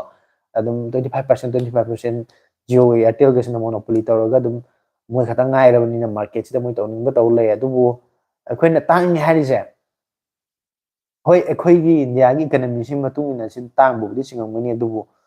ꯑꯃꯔꯣꯝꯗ ꯋꯥꯔꯜꯒꯤ ꯑꯣꯏꯅ ꯗꯦꯇꯥ ꯈ꯭ꯋꯥꯏꯗꯒꯤ ꯍꯣꯡꯕ ꯀꯟꯇ꯭ꯔꯤꯁꯤꯡ ꯃꯅꯨꯡꯗꯗꯤ ꯏꯟꯗꯤꯌꯥꯁꯦ ꯌꯥꯝ ꯍꯣꯡꯉꯤꯅꯤꯀꯣ USAꯗꯒꯗꯤ ꯗꯦꯇꯥꯁꯦ ꯌꯥꯝ ꯇꯥꯡꯉꯤ ꯍꯥꯏꯇꯥꯔꯦ ꯑꯗꯨꯅ ꯗꯦꯇꯥꯁꯦ ꯑꯩꯈꯣꯏ ꯏꯟꯗꯤꯌꯥꯗꯁꯨ ꯍꯣꯡꯉꯤꯕꯅꯤ ꯑꯩꯈꯣꯏ ꯔꯤꯆꯥꯔꯖ ꯄ꯭ꯂꯥꯟꯒꯁꯦ Realme 12 5G ꯁꯤꯗꯗꯤ ꯀꯩꯅꯣ ꯆꯥꯔꯖ ꯇꯧꯔꯒ PUBG ꯁꯥꯟꯅꯕ ꯄꯣꯛꯈꯥꯏꯔꯛꯀꯗ꯭ꯔꯕ꯭ꯔꯣ ꯍꯥꯏ ꯑꯗꯨꯗꯤ ꯑꯩꯅ ꯍꯥꯏꯕ ꯉꯝꯃꯣꯏ ꯔꯤꯌꯥꯁ ꯃꯔꯝꯗꯤ ꯉꯁꯥꯏꯒꯤ ꯆꯥꯔꯖ ꯇꯧꯅ ꯁꯤꯖꯤꯟꯅꯕꯗ ꯁꯥꯒꯠꯄ ꯄꯣꯛꯈꯥꯏꯅꯕꯒꯤ ꯃꯆꯥꯛ ꯑꯣꯏꯕ ꯍꯥꯏꯕꯁꯤꯗꯤ ꯐꯣꯟ ꯈꯨꯗꯤꯡꯃꯛꯇ ꯑꯗꯨꯒꯤ ꯔꯤꯛꯁꯇꯨꯗꯤ ꯂꯩ ꯑꯗꯨꯕꯨ ꯑꯗꯨꯒꯤ ꯐꯣꯟ ꯃꯣꯗꯦꯜꯗꯨ ꯄꯣꯛꯈꯥꯏꯅꯤ ꯑꯗꯨꯒꯤ ꯃꯣꯗꯦꯜꯗꯨꯅ ꯄꯣꯛꯈꯥꯏꯔꯣꯏ ꯍꯥꯏꯕꯗꯨꯗꯤ ꯀꯅꯥꯁꯨ ꯍꯥꯏꯕ ꯉꯝꯃꯣꯏ ꯑꯗꯨꯅ ꯌꯥꯔꯤꯈꯩꯗꯤ ꯑꯗꯨꯃꯥꯏꯅ ꯇꯧꯗꯕꯅꯗꯤ ꯈ꯭ꯋꯥꯏꯗꯒꯤ ꯐꯩ ꯏꯆꯟ ꯊꯥꯗꯣꯏꯒꯤ ꯀꯔꯤ ꯃꯊꯦꯜ ꯆꯥꯔꯒꯦ ꯋꯥꯈꯜꯗꯣ ꯈꯔ ꯅꯨꯡꯉꯥꯏꯔꯕ꯭ꯔꯣ ꯍꯥꯏ ꯊꯥꯗꯣꯏꯗ ꯍꯪꯉꯤ ꯑꯗꯨ ꯊꯥꯗꯣꯏ ꯀꯃꯦꯟ ꯄꯥꯎꯈꯨꯝ ꯃꯥꯏꯁꯨ ꯂꯨꯝꯃꯦ ꯀꯣꯛꯁꯨ ꯆꯤꯛꯑꯦ ꯅꯥꯗꯣꯔꯦ ꯈꯪꯗ꯭ꯔꯦ ꯍꯥꯏꯌꯦ ꯑꯗꯨꯗꯤ ꯑꯩꯈꯣꯏꯒꯤ ꯀꯩ ꯍꯥꯏꯅꯤ ꯋꯥꯈꯜ ꯅꯨꯡꯉꯥꯏꯇꯕꯒꯤ ꯍꯛꯆꯥꯡꯗꯣ ꯏꯁꯣꯟ ꯁꯣꯟꯊꯕꯒꯤ ꯇꯧꯕ ꯑꯣꯏꯔꯝꯕꯁꯨ ꯌꯥꯏꯀꯣ ꯅꯥꯕꯒꯤ ꯅꯠꯇ꯭ꯔꯒꯁꯨ ꯑꯗꯣ ꯀꯩꯅꯣꯗ ꯅꯥꯗꯅꯕ ꯍꯣꯠꯅꯕꯗꯤ ꯐꯩ ꯅꯥꯕ ꯍꯥꯏꯕꯁꯨ ꯅꯨꯡꯉꯥꯏꯇꯦ ꯍꯟꯗꯛ ꯊꯣꯛꯄ Infinix 50S2 ꯅꯨꯡꯉꯥꯏꯕ꯭ꯔꯣ ꯍꯥꯏ ꯁ꯭ꯄꯦꯁꯤꯐꯤꯀꯦꯁꯟꯗꯤ ꯑꯣꯟꯂꯥꯏꯟꯗ ꯎꯕ ꯀꯩꯀꯩꯗꯗꯤ ꯃꯥꯒꯤ ꯁ꯭ꯄꯦꯁꯤꯐꯤꯀꯦꯁꯟꯗꯣ ꯌꯥꯝꯅ ꯑꯗꯨꯝ ꯐꯖꯅ ꯎꯔꯦꯀꯣ ꯑꯗꯨꯒ ꯐꯣꯟꯗꯤ ꯅꯨꯡꯉꯥꯏꯒꯅꯤ ꯃꯃꯥꯡꯗ ꯑꯇꯣꯞꯄ ꯀꯩꯅꯣ ꯍꯥꯏꯅꯤ ꯀꯩ ꯍꯥꯏꯅꯤ Infinixꯀꯤ ꯐꯣꯟꯁꯤꯡ ꯑꯌꯥꯝꯕ ꯑꯗꯨꯝ ꯔꯤꯚ꯭ꯌൂ ꯇꯧꯕꯗ ꯑꯆꯧ-ꯑꯆꯧꯕ ꯔꯤꯚ꯭ꯌꯨꯋꯔꯁꯤꯡꯅ ꯃꯣꯏ ꯃꯌꯥꯝꯅ ꯑꯗꯨꯝ ꯍꯥꯏꯕꯗ Infinixꯀꯤ ꯐꯣꯟꯁꯦ ꯐꯖꯅ ꯁꯤꯖꯤꯟꯅꯕ ꯌꯥꯏ ꯑꯗꯨꯝ ꯁꯤꯖꯤꯟꯅꯕ ꯅꯨꯡꯉꯥꯏꯌꯦꯅ ꯑꯗꯨꯝ ꯍꯥꯏ ꯑꯗꯨꯕꯨ ꯑꯩꯅ ꯍꯥꯏꯅꯤꯡꯉꯤꯁꯦ ꯉꯁꯥꯏꯒꯤ ꯃꯈꯣꯏꯗꯤ ꯑꯆꯧ-ꯑꯆꯧꯕ ꯁꯤꯇꯤꯗ Mumbai Delhi, Bangalore, Kolkata, Chennai da laiba adugumba singna adugumba reviewer singna torokpa matamdadi moi di problem am lay matamda moi city da yum thangnabada swaibu thokpada moi service center lay yadabam lay matamda dum tho dum semubugi part am silan ge haita so outlet sing lay dum mayam lay Manipur da demo sai infinix ke outlet to lay tabnina yarakte he matamda mamang da ina sum ta hibda ina laptop kumba ss ke laptop ama igi ya ke da display ga ya ke da yaw imphal da ina thangal bazar manung sida ina dukan mayam je kochat chalaga thibne asmaina igi se yadre lay khibda sungai adu kamai to no kamai sheng on no haiba kanda apart fangi fangde Guwahati de chengadabni Guwahati de lakte khoti gainaga adumba service outlet to laitabagi yaraktam matamda khoide amna headache amadi ohellebo ko aduduna adugumba no company singsi Manipur da adugumba outlet kumba laitriba kano singje lai taragadi madu kitang de adugumba da yaraktam matam tungda nungaitaba thokani haina ina suggest tawdabani adubu phone yone de dum pharine ibung sham ai champut chara to e hai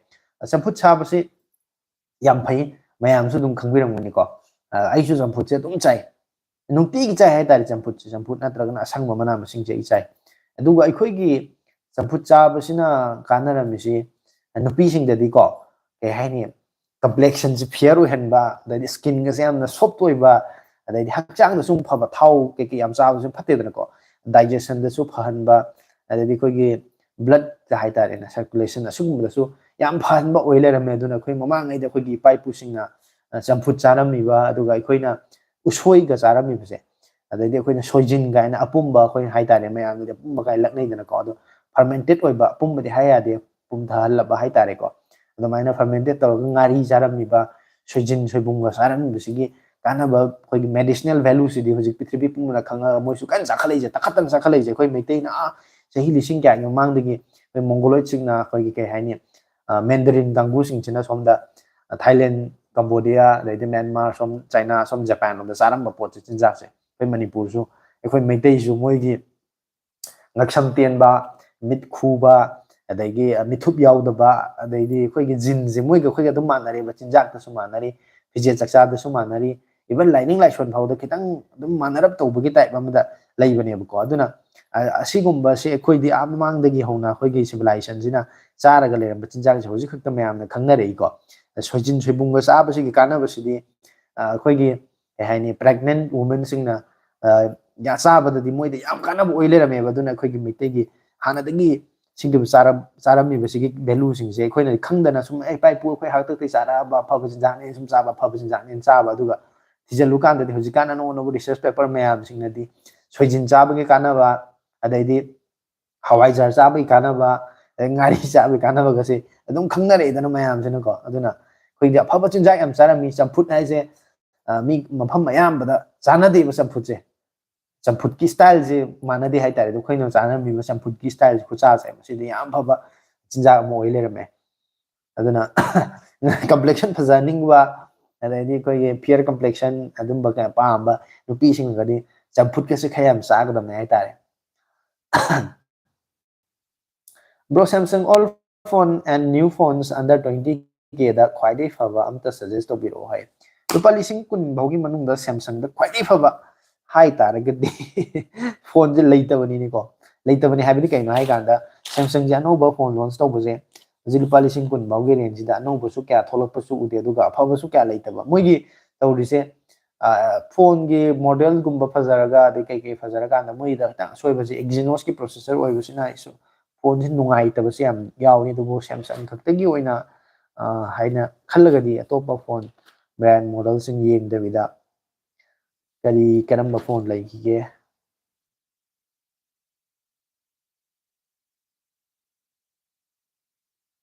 F36 to Samsung F36 to madum ye adusu masu Exynos ki 1380 haiba processor sin aduna yam ka hena nungai ba pro kanodi oiro aduga M36 amu yeng ta ga so maunda su yaw the same one Exynos 1380 ki processor duni aduna ayam nungai ba phone de dumak oiro adugu F36 to dum sina ba ya ba phone amdi oini serious ki nasai ki ming do ire mayam nungai ba ne ma gi sing ming je yam ta tayo ma devka irujani khangdabi khongbi da makeup tawbi ai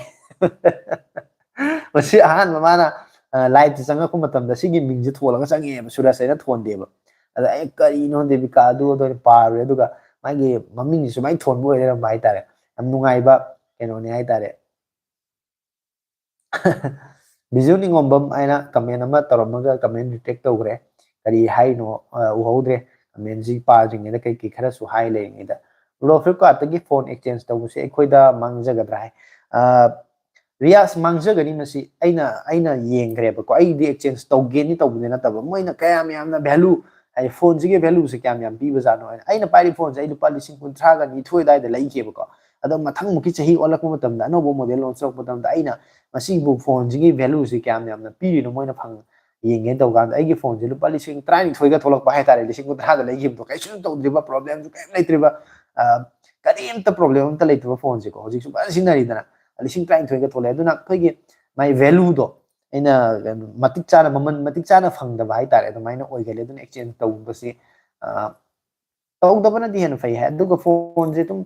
कुइनि कुइसलाबा सिनाबा दुम खर खदी यारिबा अदुगा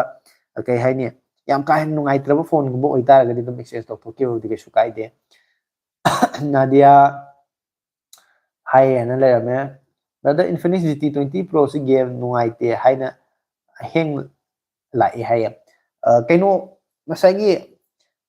Infinix खतंग नतेबको phone अयाम्बा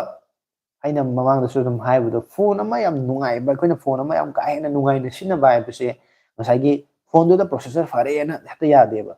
phone दुगी processor मागी software screen की refresh rate अदाइदी RAM से अखोइना value ओइना लौदेदना सो UFS 3.1 4.1 आज 5 का यो सुमाइ लेदना RAM की मागी speed हाइतारेनिको अदुगुम्बा anouba kai haini ma dugi mayam dugi pula apun combination du chap chaba nungaiba hardware gi set ama oira kan dani gi phone na nungaiba ni nungai se aduna processor ka nungai ni khak nungai raga nungai ni ham sulai teng sai Infinix to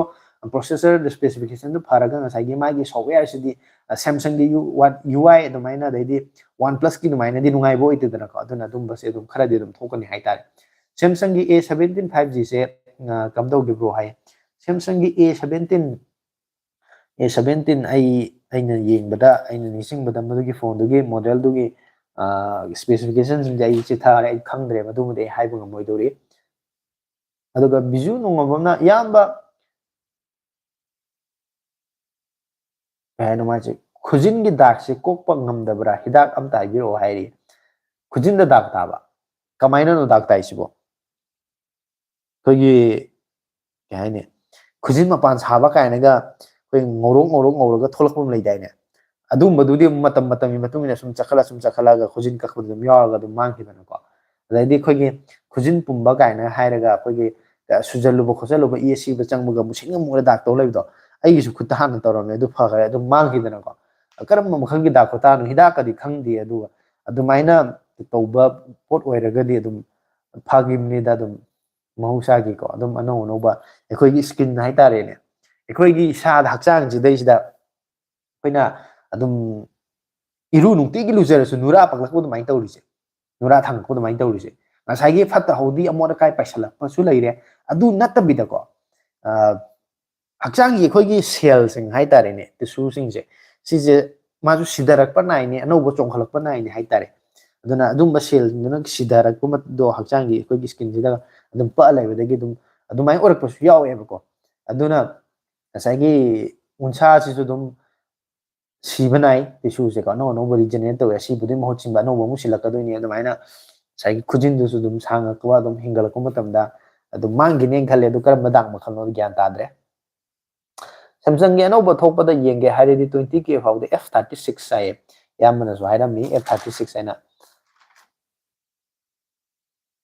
Realme P4 की details amta haye Realme P4 do aina ngarang yengam ni ko madu gi phone do ka chakre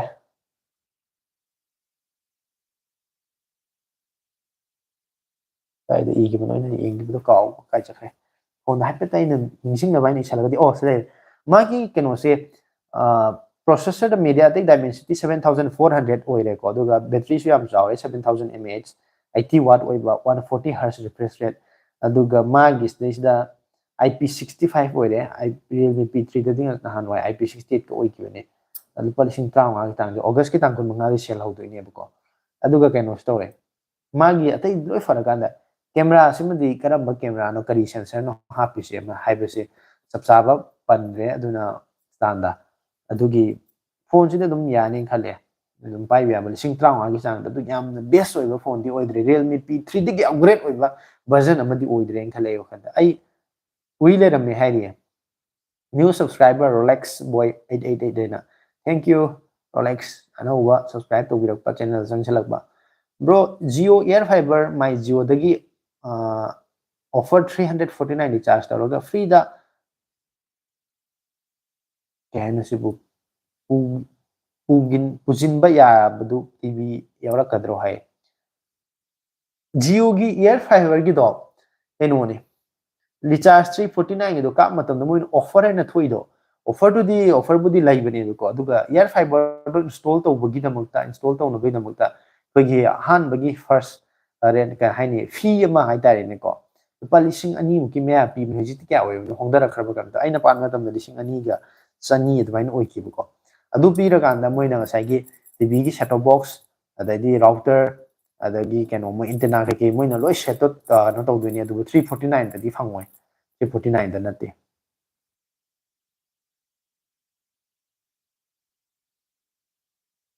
mai gi da hai bani he ya manang su hai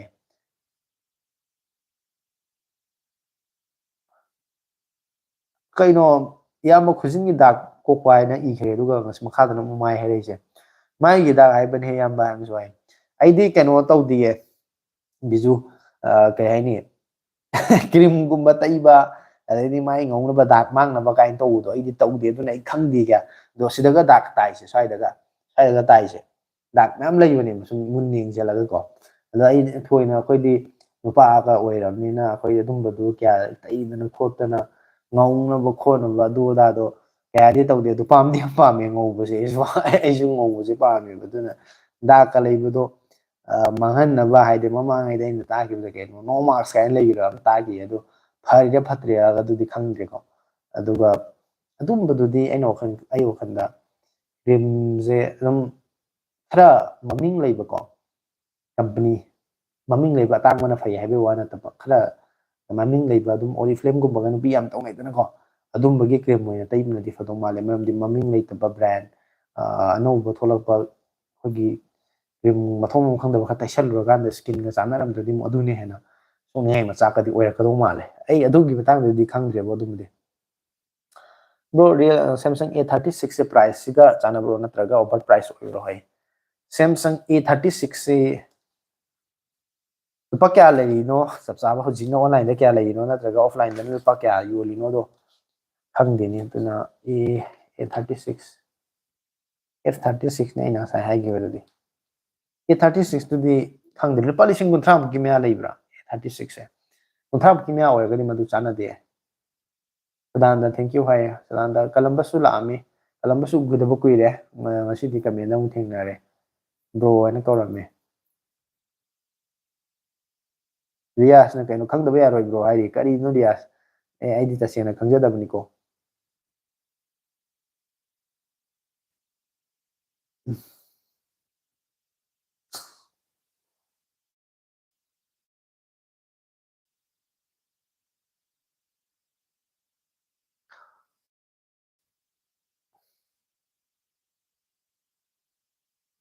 Twenty to 25 da di ai gi mod da di Samsung lai biru no kya yoro hai hoi pa lising kun manga even kun tha mo manung sida Samsung chi kai amna kai hana phaba best phone ni kai na hai bia ba phone sim ta leite hai tare 30k hele bro hai 30k hele ga di 36 to lai ro no keno do A36 to di madu di chana dre hai tare lo pa lising kun tha yoro ga di da pa lising amani tang hapsal laga S23 natraga S24 fan edition ga dum phanga ni ko adum boy na laibu na fare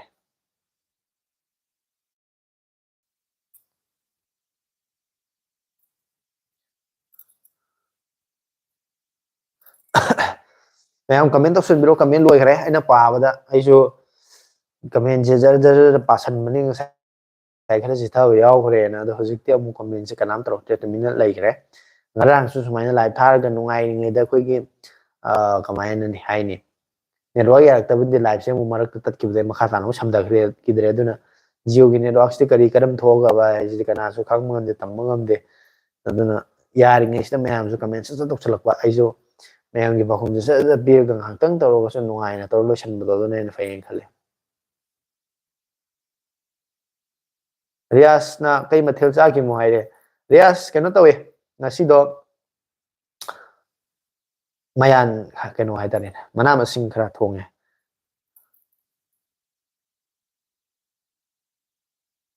bro ꯑꯗꯣ ꯋꯥꯔꯤ ꯁꯥꯟꯅꯕꯒꯤ ꯅꯝꯕꯔꯁꯦ ꯀꯂꯝꯕꯁ ꯑꯩ ꯄꯤꯕꯕꯨꯗꯤ ꯌꯥꯕꯅꯦ ꯑꯗꯨ ꯅꯝꯕꯔꯁꯦ ꯑꯩꯅ personal ꯅꯝꯕꯔꯁꯤꯗꯤ ꯁꯨꯃꯥꯏꯅ ꯁꯤꯗ ꯌꯨꯇꯨꯕꯇ ꯀꯩꯗ ꯍꯥꯏꯗꯣꯛꯄꯗꯨꯗꯤ ꯑꯩ ꯅꯨꯡꯉꯥꯏꯇꯦ ꯑꯗꯣ ꯅꯨꯡꯉꯥꯏꯇꯦ ꯍꯥꯏꯁꯦ ꯑꯩꯒꯤ ꯋꯥꯆꯞ ꯒ꯭ꯔꯨꯞꯇ ꯌꯥꯎꯕ ꯀꯥꯡꯕꯨꯗꯤ ꯑꯗꯨꯝ ꯈꯪꯉꯤꯗꯨꯅꯤꯀꯣ ꯑꯗꯣ ꯑꯩ ꯁꯤꯒꯤ ꯅꯝꯕꯔꯁꯦ ꯌꯥꯝ ꯀꯟꯅ ꯑꯩ ꯑꯟꯅꯣꯟ ꯅꯝꯕꯔꯒꯨꯝꯕꯁꯨ ꯑꯩ ꯀꯌꯥ ꯂꯥꯛꯄ ꯃꯇꯝꯗ ꯑꯩ ꯄꯥꯏꯗꯦ ꯑꯗꯨꯅ ꯋꯥꯔꯤ ꯁꯥꯟꯅꯕ ꯍꯥꯏꯕꯁꯦ ꯐꯦꯁꯕꯨꯛꯇꯔ ꯏꯟꯁꯇꯥꯗꯔ ꯑꯗꯨꯝ ꯚꯣꯏꯁ ꯆꯦꯠꯀꯨꯝꯕ ꯇꯧꯔꯛꯄꯗ ꯑꯗꯨꯝ ꯑꯩ ꯑꯗꯨꯝ ꯔꯤꯄ꯭ꯂꯥꯏ ꯑꯗꯨꯝ ꯇꯧꯔꯛꯀꯦ ꯑꯗꯨꯃꯥꯏꯅ ꯇꯧꯕꯅ ꯍꯦꯟꯅ ꯅꯨꯡꯉꯥꯏꯗꯧ ꯃꯥꯜꯂꯦ ꯃꯌꯥꯝ ꯇꯨꯝꯅꯈ꯭ꯔꯕ ꯇꯧꯔꯤꯁꯤꯕꯨ ꯍꯥꯏꯌꯦ ꯍꯣꯏ ꯃꯌꯥꯝꯁꯦ ꯇꯨꯝꯅꯔꯕ꯭ꯔꯥ ꯀꯩꯅꯣ ꯅꯠꯇ ꯇꯨꯝꯅ ꯌꯦꯡꯉꯤꯕ꯭ꯔꯥ ꯀꯩꯅꯣ ꯀꯃꯦꯟꯗꯤ ꯂꯥꯛꯇꯦ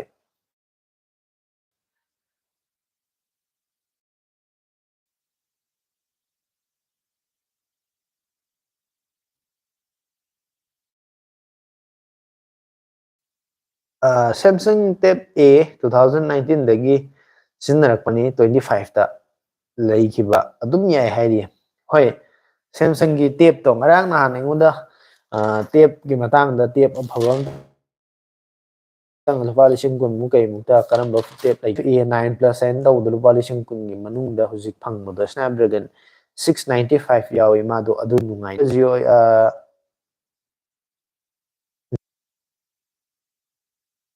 ꯑꯗꯨꯗꯤ ꯑꯩ ꯋꯥꯈꯟꯗꯀꯣ ꯐꯥꯏꯕꯔꯗꯨꯅꯗꯤ ꯐꯅꯤ ꯑꯣꯞꯇꯤꯀꯦꯜ ꯐꯥꯏꯕꯔ ꯇꯤꯡꯕꯗꯣ ꯑꯗꯨꯅꯗꯤ ꯐꯅꯤ ꯏꯌꯔ ꯐꯥꯏꯕꯔꯁꯤꯗꯤ ꯉꯁꯥꯏꯒꯤ ꯑꯗꯨꯒꯨꯝꯕ ꯑꯣꯞꯇꯤꯀꯦꯜ ꯐꯥꯏꯕꯔꯒꯤ ꯀꯅꯦꯛꯁꯟ ꯌꯧꯗꯕ ꯔꯤꯃꯣꯠ ꯑꯣꯏꯕ ꯖꯒꯥꯁꯤꯡꯗ ꯑꯗꯨꯝ ꯅꯦꯠꯀꯤ ꯏꯁꯄꯤꯠ ꯈꯔ ꯊꯨꯕ ꯄꯥꯝꯕ ꯁꯤꯅ ꯅꯨꯡꯉꯥꯏꯅꯕ ꯍꯥꯏꯗꯨꯅ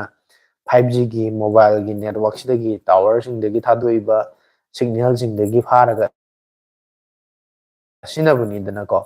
ꯑꯗꯨ ꯅꯠꯇꯕꯤꯗ ꯑꯩꯈꯣꯏꯒꯤ ꯑꯣꯞꯇꯤꯀꯦꯜ ꯐꯥꯏꯕꯔꯅ ꯇꯤꯡꯉꯤꯕ ꯏꯌꯔ ꯐꯥꯏꯕꯔ ꯅꯠꯇꯕ ꯆꯨꯝꯅꯒꯤ ꯐꯥꯏꯕꯔꯗꯣ ꯃꯗꯨꯅꯗꯤ ꯁꯤꯒꯅꯦꯜꯒꯤ ꯋꯤꯛ ꯑꯣꯏꯕ ꯈꯣꯠꯄ ꯑꯗꯩꯗꯤ ꯐ꯭ꯂꯛꯆꯨꯋꯦꯁꯟ ꯇꯧꯕ ꯈꯣꯠꯄ ꯑꯗꯨꯝꯕꯗꯤ ꯂꯩꯔꯣꯏ ꯍꯥꯏꯇꯥꯔꯦ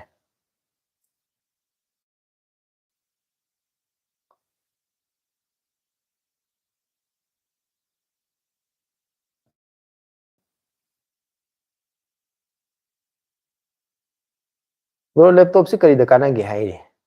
ꯔꯤꯌꯥꯁ ꯂꯦꯞꯇꯣꯞꯁꯤꯗꯤ ꯀꯥꯟꯅꯕꯒꯤ ꯋꯥꯗꯤ ꯌꯥꯝ ꯀꯥꯟꯅꯈ꯭ꯔꯦꯗ ꯃꯥꯅ ꯇꯧꯕ ꯌꯥꯗꯕ ꯊꯕꯛ ꯂꯩꯇ꯭ꯔꯦ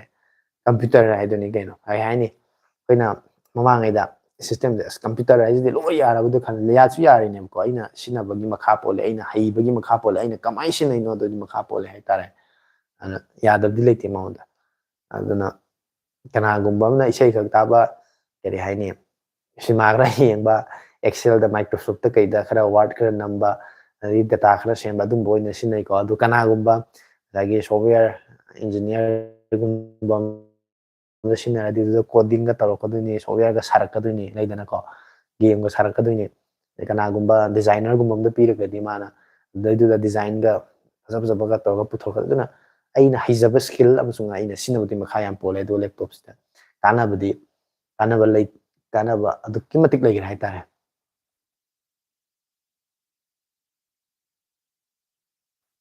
ꯐꯥꯏꯕꯔ ꯌꯧꯕ ꯌꯥꯗꯕ ꯃꯐꯝꯗ ꯇꯉꯥꯏ ꯐꯗꯅ ꯄꯨꯁꯟꯕꯒꯤ ꯋꯥꯅꯤ ꯐꯥꯏꯕꯔꯅ ꯌꯥꯝ ꯐꯕꯅꯤ ꯍꯥꯏ ꯍꯣꯏ ꯐꯥꯏꯕꯔꯅ ꯌꯥꯝ ꯐꯅꯤ ꯑꯩ ꯃꯃꯥꯡꯗꯁꯨ ꯍꯥꯏꯈꯤꯕꯗꯣ ꯏꯌꯔ ꯐꯥꯏꯕꯔꯁꯤꯗꯤ ꯉꯁꯥꯏꯒꯤ ꯑꯩꯈꯣꯏꯒꯤ ꯂꯝꯗꯣ ꯑꯩꯅ ꯂꯩꯔꯤꯕ ꯂꯝꯗꯣ ꯌꯨꯝꯗꯣ ꯑꯗꯨꯗꯗꯤ ꯉꯁꯥꯏꯒꯤ ꯑꯗꯨꯒꯤ ꯑꯣꯞꯇꯤꯀꯦꯜ ꯐꯥꯏꯕꯔꯗꯣ ꯌꯧꯔꯛꯇꯦꯕꯀꯣ ꯑꯗꯨ ꯌꯧꯔꯛꯇꯕꯅꯤꯅ ꯉꯁꯥꯏꯒꯤ ꯑꯗꯨꯒꯤ ꯏꯟꯇꯔꯅꯦꯠꯀꯤ ꯄ꯭ꯔꯣꯕ꯭ꯂꯦꯝꯗꯨꯗꯤ ꯂꯩꯕꯅꯤꯅ ꯏꯟꯇꯔꯅꯦꯠꯇꯤ ꯁꯤꯖꯤꯟꯅꯅꯤꯡꯕꯅꯤꯅ ꯈꯤꯇꯪ ꯐꯥꯁ ꯑꯣꯏꯕ ꯏꯁꯄꯤꯠ ꯄꯥꯝꯕꯒꯤ ꯏꯌꯔ ꯐꯥꯏꯕꯔꯗꯣ ꯂꯧꯁꯟꯕꯩ ꯋꯥꯅꯦꯕ ꯑꯗꯨꯒ ꯑꯣꯞꯇꯤꯀꯦꯜ ꯐꯥꯏꯕꯔꯗꯣ ꯐꯪꯉꯝ ꯇꯥꯔꯗꯤ ꯑꯩ ꯑꯣꯞꯇꯤꯀꯦꯜ ꯐꯥꯏꯕꯔ ꯑꯗꯨꯝ ꯂꯧꯔꯝꯒꯅꯤ ꯍꯥꯏꯇꯥꯔꯦ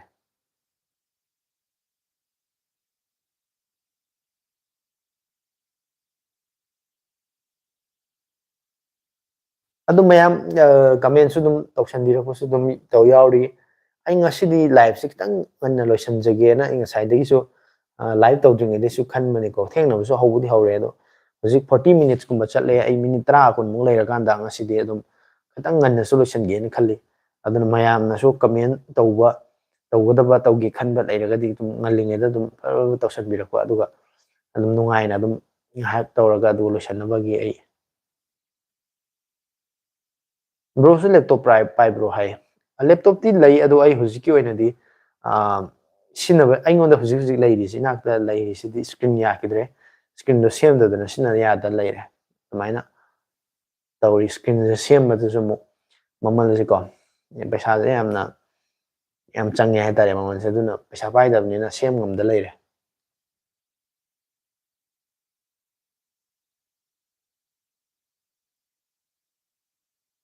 Tampasana marang them na hai hari. Tampasana se nong na chang ko mali na tragana nahan ngai di lai ta thengnar ga comment taw da bagira si ka ubudong taw ye na di.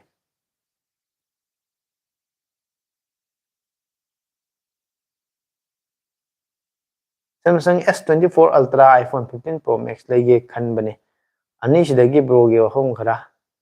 ajaning hai dan dagi priority gi makha budi am pole ado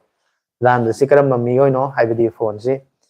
kari na hena maru oina kari den hena focus tawi sanaba game sanaba camera kapa video yengba video namba karam badan hena fazana sinage haibida ai gi sinaba makha pole ani makte am faraba phone ngtani haitare ngasidi mi khara watpa male he hoi yamba ngasidi khara masing ji khara wan oi bro di kaida sinage aiso laptop si tamning hai ai gidi kesu thodu pa ka hena sinaba leite ai ge bo file khara data khara save save tawri excel gumba microsoft word gumba adum adaidi kari sum basic office work gumba khara tawbutu natana ka hena kesu engon tawningai leite aduga hujik YouTube ta video share kholi se video editing gumba de aiso laptop gumba kitang afabam tawbudi pami adu hujik ko indi tawde ai gi system je yadi yagadabni ado ai tawde maina tambagi matang sidi hojiki matam sida rias computer hai tare ko haitaba mi sidi matam siga outdated oiraba chanadraba mi oina longnare masidi yamna basic skill ama khakni aduna masi tamsangadamne haibada masi yam kanaba ama kano mo oire hai tare skill mo oire masi sida masi khak thengnaba ne hai tampasana na hoi yam nungaire tingasi thengnaba changsan birakwa live birakwa comment to birakwa channel se subscribe to udribo di tausan biro aduga matam mathang da su live kai da di channel da video thagalak da dum thengna na u na ba notification bell dum on to tham taraga di videos thagalak ko thengna ne aduga channel da video hana su miyo mam thagat khabne da changna ga dum yeng bio nungai ba nungai ta ba comment to biro soi bi auro ga su dum sina matang se soi bi auro natraga si matang se semto aningi ha du comment dum to biro constructive oi ba feedback adum harauna dum lojai lava phone si kamai to ge haye kumarjit na lava gi phone si ai di suggest tawning de haibdi lava se koina lava micromax ka je mangai da de matamam da de mami nga taramni hojikti mu taro dre nong namu kan hawgalai ko adu moi si kai gi tawning dre no ha ka india gi brand amani moi se in support tawning mane ko india gi brand oira bo ibani na sai gi chinese ki manufacturer mayam ma koina pai chinese ki company ngakta ne ya mane ko adu moi gi muhuta india da sajabu pot ama ekhoi na sina bai sa phaba ka no mani encourage ti dawning mane du moin tawrami si sumna gi maming du khak thon bo oilere me every parts and component khuding mak si china dagi sara pura ga india da assemble to bakha ki wani adu di aisu company ma hodok pa ya example ni ko paisa lai raga de china da loi sara pura sida maming do aina manipur gi maming la karam thonjala phone company ma yon bugum bane aduna adugumba ma oiram badagi hai tare na yam kana ka hena di ai se moi gi pot si encourage to ning de aduga phaba yam ka hena phabadi oi de moi ji entry level da walising tara tara manga sai ho manung dum sana lai hai tare gaming plus video editing hai adu di iPhone 15 Pro Max tuna farani sadanda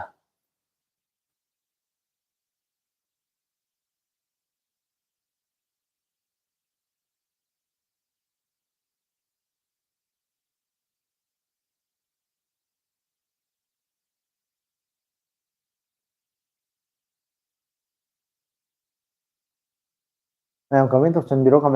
network si su nungai tabra khangde aina ngang si me seng na ta ga tai na ta ga na ta de na su comment option bira di nungai ni maram di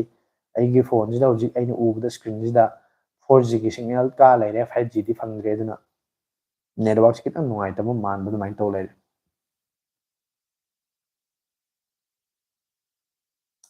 bro laptop si second hand oina leibana fabra natraga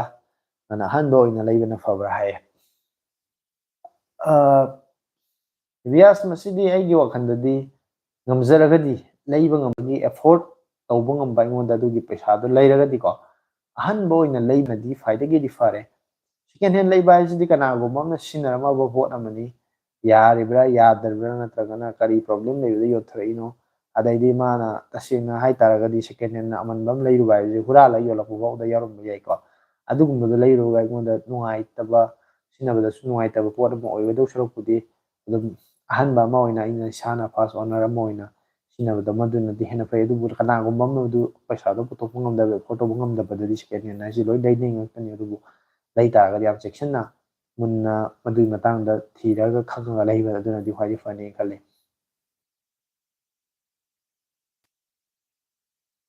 ꯉꯁꯤ video ꯑꯅꯧꯕ ꯅꯝꯈꯤꯗꯣꯏꯔꯣ ꯏꯅꯥꯎꯕꯨ ꯍꯥꯏ ꯃꯥꯅꯦ ꯏꯌꯥꯝꯕ ꯑꯩꯁꯦ ꯂꯥꯏꯚꯁꯦ ꯂꯣꯏꯁꯤꯜꯂꯀꯥꯟꯗ ꯑꯩ video ꯑꯃꯇꯪꯗꯤ ꯅꯝꯒꯦꯅ ꯍꯟꯗꯛꯀꯤ ꯍꯞꯇꯥꯁꯦ ꯊꯥꯒꯠꯅꯕ video ꯑꯃꯇ ꯅꯝꯒꯦꯅ ꯈꯜꯂꯤ ꯑꯗꯨꯅꯅꯦ ꯑꯩꯅ ꯉꯁꯤ ꯂꯥꯏꯚꯁꯦ ꯈꯔ ꯉꯟꯅ ꯂꯣꯏꯁꯤꯟꯒꯦ ꯍꯥꯏꯁꯦ ꯉꯁꯥꯏꯒꯤ ꯉꯁꯤꯗꯤ ꯁꯟꯗꯦ ꯑꯣꯏꯕꯒꯤ ꯊꯕꯛꯁꯨ ꯈꯔ ꯌꯥꯝꯃꯦꯕꯀꯣ ꯑꯗꯨꯒ ꯂꯣꯏꯁꯤꯜꯂꯛꯄꯗ ꯉꯁꯥꯏ ꯆꯥꯛ ꯆꯥꯔꯒ ꯂꯥꯏꯚ ꯊꯥꯔꯛꯄꯁꯨ ꯄꯨꯡ 10 ꯇꯥꯔꯝꯃꯦ ꯊꯦꯡꯉꯝꯃꯦ ꯇꯁꯦꯡꯅ ꯍꯥꯏꯇꯥꯔꯗꯤ ꯑꯩ ꯍꯧꯖꯤꯛꯁꯦ ꯍꯛꯆꯥꯡꯁꯦ ꯋꯥꯊꯔꯛꯄ ꯆꯣꯛꯊꯔꯛꯄ ꯑꯗꯨꯃꯥꯏꯅ ꯇꯧꯔꯦ ꯇꯨꯝꯅꯤꯡꯕꯕꯨ ꯐꯥꯎꯒꯠꯂꯛꯑꯦꯕꯀꯣ ꯑꯗꯨꯅ ꯇꯨꯝꯅꯤꯡꯕ ꯐꯥꯎꯗ꯭ꯔꯤꯉꯩꯁꯤꯗ ꯈꯤꯇꯪ ꯑꯦꯅꯔꯖꯦꯇꯤꯛ ꯑꯣꯏꯅ ꯑꯩꯈꯣꯏ ꯏꯅꯔꯖꯤ ꯈꯤꯇꯪ ꯂꯩꯔꯤꯉꯩꯁꯤꯗ ꯚꯤꯗꯤꯑꯣ ꯑꯃꯇꯪ ꯅꯝꯍꯧꯔꯒꯗꯤ ꯍꯟꯗꯛꯀꯤ ꯍꯞꯇꯥꯁꯦ ꯊꯥꯒꯠꯅꯕ ꯍꯥꯏꯅ ꯑꯩ ꯈꯜꯂꯤ ꯑꯗꯨꯒ ꯅꯝꯕꯁꯤꯁꯨ ꯑꯃꯨꯛ ꯏꯁꯥ ꯏꯇꯣꯝꯇ ꯂꯥꯏꯚꯁꯦ ꯂꯣꯏꯔꯒ ꯑꯃꯨꯛ ꯅꯝꯖꯗꯕꯅꯤ나 ꯃꯁꯤ ꯑꯩꯉꯣꯟꯗ ꯈꯤꯇꯪ ꯃꯇꯝ ꯈꯔ ꯆꯪꯕ ꯄꯣꯠ ꯑꯃ ꯑꯣꯏꯕꯒꯤꯅꯤ ꯑꯩꯅ ꯉꯁꯤ ꯈꯤꯇꯪ ꯉꯟꯅ ꯂꯣꯏꯁꯤꯟꯒꯦꯅ ꯈꯜꯂꯤꯁꯦ ꯑꯔꯣꯏꯕ ꯑꯣꯏꯅ ꯂꯦꯞꯇꯣꯞꯇ 3070K ꯃꯨꯛꯇ ꯂꯩꯕ ꯑꯐꯕ ꯔꯤꯀꯃꯦꯟ ꯇꯧꯕꯤꯔꯝꯃꯨ ꯍꯥꯏ ꯃꯃꯤꯡ ꯑꯣꯏꯅꯗꯤ ꯑꯁꯤꯒꯤ ꯃꯣꯗꯦꯜꯁꯤꯅ ꯐꯩ ꯁꯤꯒꯤꯅ ꯐꯩ ꯍꯥꯏꯕꯗꯨꯗꯤ ꯑꯩ ꯍꯥꯏꯕ ꯉꯝꯃꯔꯣꯏ ꯂꯦꯞꯇꯣꯞꯁꯤ ꯃꯣꯗꯦꯜ ꯃꯌꯥꯝ ꯌꯥꯝꯈ꯭ꯔꯦ ꯑꯗꯨꯒ ꯑꯩꯅ ꯂꯣꯏꯅꯃꯛ ꯃꯥꯒꯤ ꯁ꯭ꯄꯦꯁꯤꯐꯤꯀꯦꯁꯟꯁꯤꯡꯗꯨ ꯆꯤꯟꯐꯥ ꯄꯥꯔꯒ ꯂꯩꯕ ꯅꯠꯇꯕꯅꯤꯅ ꯆꯗꯥꯡꯗ ꯑꯗꯨꯕꯨ 70,000ꯒꯨꯝꯕ ꯂꯩꯔꯒꯗꯤ i5 9 ꯅꯠꯇ꯭ꯔꯒ 10 ꯖꯦꯅꯦꯔꯦꯁꯟꯗꯒꯤ ꯇꯥꯕ ꯄ꯭ꯔꯣꯁꯦꯁꯔꯗꯤ ꯂꯩꯔꯨꯔꯅꯨ ꯐꯪꯉꯒꯗꯤ i7ꯒꯨꯝꯕ ꯐꯪꯉꯒꯗꯤ ꯌꯥꯝ ꯐꯔꯦ ꯑꯗꯨꯒ i5 ꯄ꯭ꯔꯣꯁꯦꯁꯔ 9 ꯅꯠꯇ꯭ꯔꯒꯅ 10 11 ꯖꯦꯅꯦꯔꯦꯁꯟ ꯑꯁꯤꯒꯨꯝꯕꯗꯩ ꯇꯥꯗꯕ i5ꯗꯒꯤ ꯇꯥꯔꯒꯗꯤ ꯂꯩꯔꯨꯔꯅꯨ ꯑꯗꯨꯒ ꯉꯁꯥꯏꯒꯤ ꯃꯥꯒꯤ ꯔꯦꯝꯗꯣ ꯑꯦꯠꯂꯤꯁ 8GB ꯇꯥꯕ ꯂꯩꯒꯅꯨ 16GB ꯐꯥꯎꯕ ꯌꯥꯏ ꯑꯗꯨꯗꯒꯤ ꯍꯦꯟꯕꯗꯤ ꯑꯃꯨꯛꯁꯨ ꯐꯪꯉꯣꯏ ꯃꯃꯟꯗꯣ ꯌꯥꯝ ꯇꯥꯡꯕ ꯑꯣꯏꯗꯕꯅꯤꯅ ꯑꯗꯨꯒ ꯉꯁꯥꯏꯒꯤ ꯃꯥꯒꯤ ꯃꯦꯃꯣꯔꯤꯗꯣ SSD ꯑꯣꯏꯕ SSDꯗꯨꯁꯨ MM2E ꯀꯥꯏꯅ ꯂꯩꯕꯅꯤ ꯑꯗꯨꯗ ꯈꯤꯇꯪ ꯑꯦꯗꯚꯥꯟꯁ ꯑꯣꯏꯕ ꯑꯅꯧꯕ SSD ꯑꯣꯏꯕ ꯑꯃ ꯌꯦꯡꯕꯤꯔꯣ ꯑꯗꯨꯒ ꯉꯁꯥꯏꯒꯤ ꯀꯔꯤ ꯍꯥꯏꯅꯤ ꯈ꯭ꯋꯥꯏꯗꯒꯤ ꯃꯔꯨꯑꯣꯏꯅ ꯔꯦꯝ ꯒ꯭ꯔꯥꯐꯤꯛꯁ ꯀꯥꯔꯠꯀꯨꯝꯕꯁꯨ ꯃꯁꯥꯒꯤ ꯗꯦꯗꯤꯀꯦꯇꯦꯠ ꯒ꯭ꯔꯥꯐꯤꯛꯁ ꯀꯥꯔꯠꯀꯨꯝꯕ ꯌꯥꯎꯕ ꯂꯦꯞꯇꯣꯞ ꯑꯣꯏꯅ ꯌꯦꯡ ꯇꯥꯔꯒꯗꯤ 512GB ꯔꯦꯝꯗꯅ 8GB ꯔꯦꯝ ꯑꯗꯨꯒ ꯋꯤꯟꯗꯣꯁ 11 ꯑꯗꯨꯒ ꯉꯁꯥꯏꯒꯤ ꯄ꯭ꯔꯣꯁꯦꯁꯔꯗꯨ ꯈ꯭ꯋꯥꯏꯗꯒꯤ ꯃꯔꯨꯑꯣꯏꯅ ꯄ꯭ꯔꯣꯁꯦꯁꯔꯗꯨ i5 9 ꯅꯠꯇ꯭ꯔꯒ 10 ꯖꯦꯅꯦꯔꯦꯁꯟꯗꯒꯤ ꯇꯥꯗꯕ ꯑꯣꯏꯅ ꯌꯦꯡꯉꯣ ꯑꯗꯨ ꯑꯣꯏꯔꯒꯗꯤ ꯌꯥꯝ ꯅꯨꯡꯉꯥꯏꯅ ꯁꯤꯖꯤꯟꯅꯕ ꯌꯥꯒꯅꯤ ꯔꯥꯏꯖꯟꯒꯤꯗꯁꯨ ꯔꯥꯏꯖꯟ 7ꯒꯨꯝꯕ ꯑꯗꯨꯝ ꯌꯦꯡꯕ ꯌꯥꯏ ꯌꯥꯝꯅ 20K ꯃꯅꯨꯡꯗ ꯂꯩꯕ ꯀꯦꯃꯦꯔꯥ ꯁꯦꯡꯕ ꯄꯥꯝꯃꯤ ꯍꯥꯏ ꯂꯨꯄꯥ 10,000 ꯐꯥꯎꯒꯤ ꯃꯅꯨꯡꯗ ꯂꯩꯕ ꯀꯦꯃꯦꯔꯥ ꯁꯦꯡꯕ ꯍꯥꯏꯇꯥꯔꯒꯗꯤ ꯀꯨꯃꯥꯔꯖꯤꯠ ꯃꯇꯝ ꯈꯔ ꯉꯥꯏꯔꯣ ꯍꯥꯏꯕꯗꯤ ꯍꯧꯖꯤꯛ ꯑꯣꯒꯁꯅꯤꯗꯅꯀꯣ ꯂꯣꯏꯗꯣꯔꯦꯗꯅꯀꯣ ꯁꯦꯞꯇꯦꯝꯕꯔ ꯂꯣꯏꯁꯤꯜꯂꯛꯄ ꯁ꯭ꯋꯥꯏꯗ ꯑꯣꯛꯇꯣꯕꯔ ꯍꯧꯗ꯭ꯔꯤꯛꯄ ꯗꯨꯔꯒꯥ ꯄꯨꯖꯥ ꯗꯤꯋꯥꯂꯤ ꯃꯇꯝ ꯁ꯭ꯋꯥꯏꯋꯥꯏꯁꯤꯗ ꯁꯦꯜ ꯂꯥꯛꯄꯁꯤꯗꯩꯁꯤꯗ OnePlus Nord CE5 ꯍꯟꯗꯛꯇ ꯂꯣꯟꯁ ꯇꯧꯈꯤꯕꯗꯣ ꯂꯨꯄꯥ 20,000 ꯃꯨꯛ ꯎꯕꯅꯦ ꯑꯗꯨ ꯂꯨꯄꯥ 20,000ꯒꯤ ꯃꯅꯨꯡꯗ ꯀꯝꯄꯜꯁꯔꯤ ꯂꯥꯛꯑꯅꯤ 20,000ꯗ ꯂꯩꯔꯤꯗꯣ ꯑꯗꯨꯗꯣ ꯂꯨꯄꯥ 20,000ꯒꯤ ꯆꯥꯡꯗ ꯂꯩꯕ ꯃꯇꯝꯗ ꯃꯗꯨ ꯈ꯭ꯋꯥꯏꯗꯒꯤ ꯐꯕ ꯐꯣꯟ ꯍꯥꯏꯗꯣ ꯑꯗꯨꯝ ꯑꯣꯏꯔꯗꯕꯅꯦ ꯊꯥꯒꯠꯆꯔꯤ ꯏꯌꯥꯝꯕ ꯚꯤꯗꯤꯑꯣꯁꯦ 6Kꯗꯒꯤ ꯌꯦꯡꯉꯛꯄꯅꯦ ꯑꯗꯨ ꯀꯃꯦꯟ ꯇꯣꯏꯅ ꯇꯧꯗꯕꯒꯤꯅꯤ ꯒꯨꯗ ꯅꯥꯏꯠ ꯏꯌꯥꯝꯕ ꯍꯥꯏ ꯁꯗꯥꯟꯗ ꯊꯥꯒꯠꯆꯔꯤ ꯑꯩ ꯆꯦꯅꯦꯜꯁꯤ ꯃꯇꯝ ꯀꯨꯏꯅ ꯁꯥꯡꯅ ꯁꯕꯁꯀ꯭ꯔꯥꯏꯕ ꯇꯧꯔꯒ ꯊꯥꯒꯠꯄ ꯚꯤꯗꯤꯑꯣ ꯈꯨꯗꯤꯡꯃꯛꯇ ꯑꯗꯩꯗꯤ ꯉꯁꯥꯏꯒꯤ ꯂꯥꯏꯐꯇ ꯀꯩꯗ ꯁꯔꯨꯛ ꯌꯥꯕꯤꯔꯝꯕꯗꯣ ꯑꯩꯅ ꯈꯪꯗ꯭ꯔꯒꯁꯨ ꯉꯁꯤ ꯐꯣꯡꯗꯣꯛꯄꯤꯔꯛꯄ ꯌꯥꯝ ꯅꯨꯡꯉꯥꯏꯖꯩ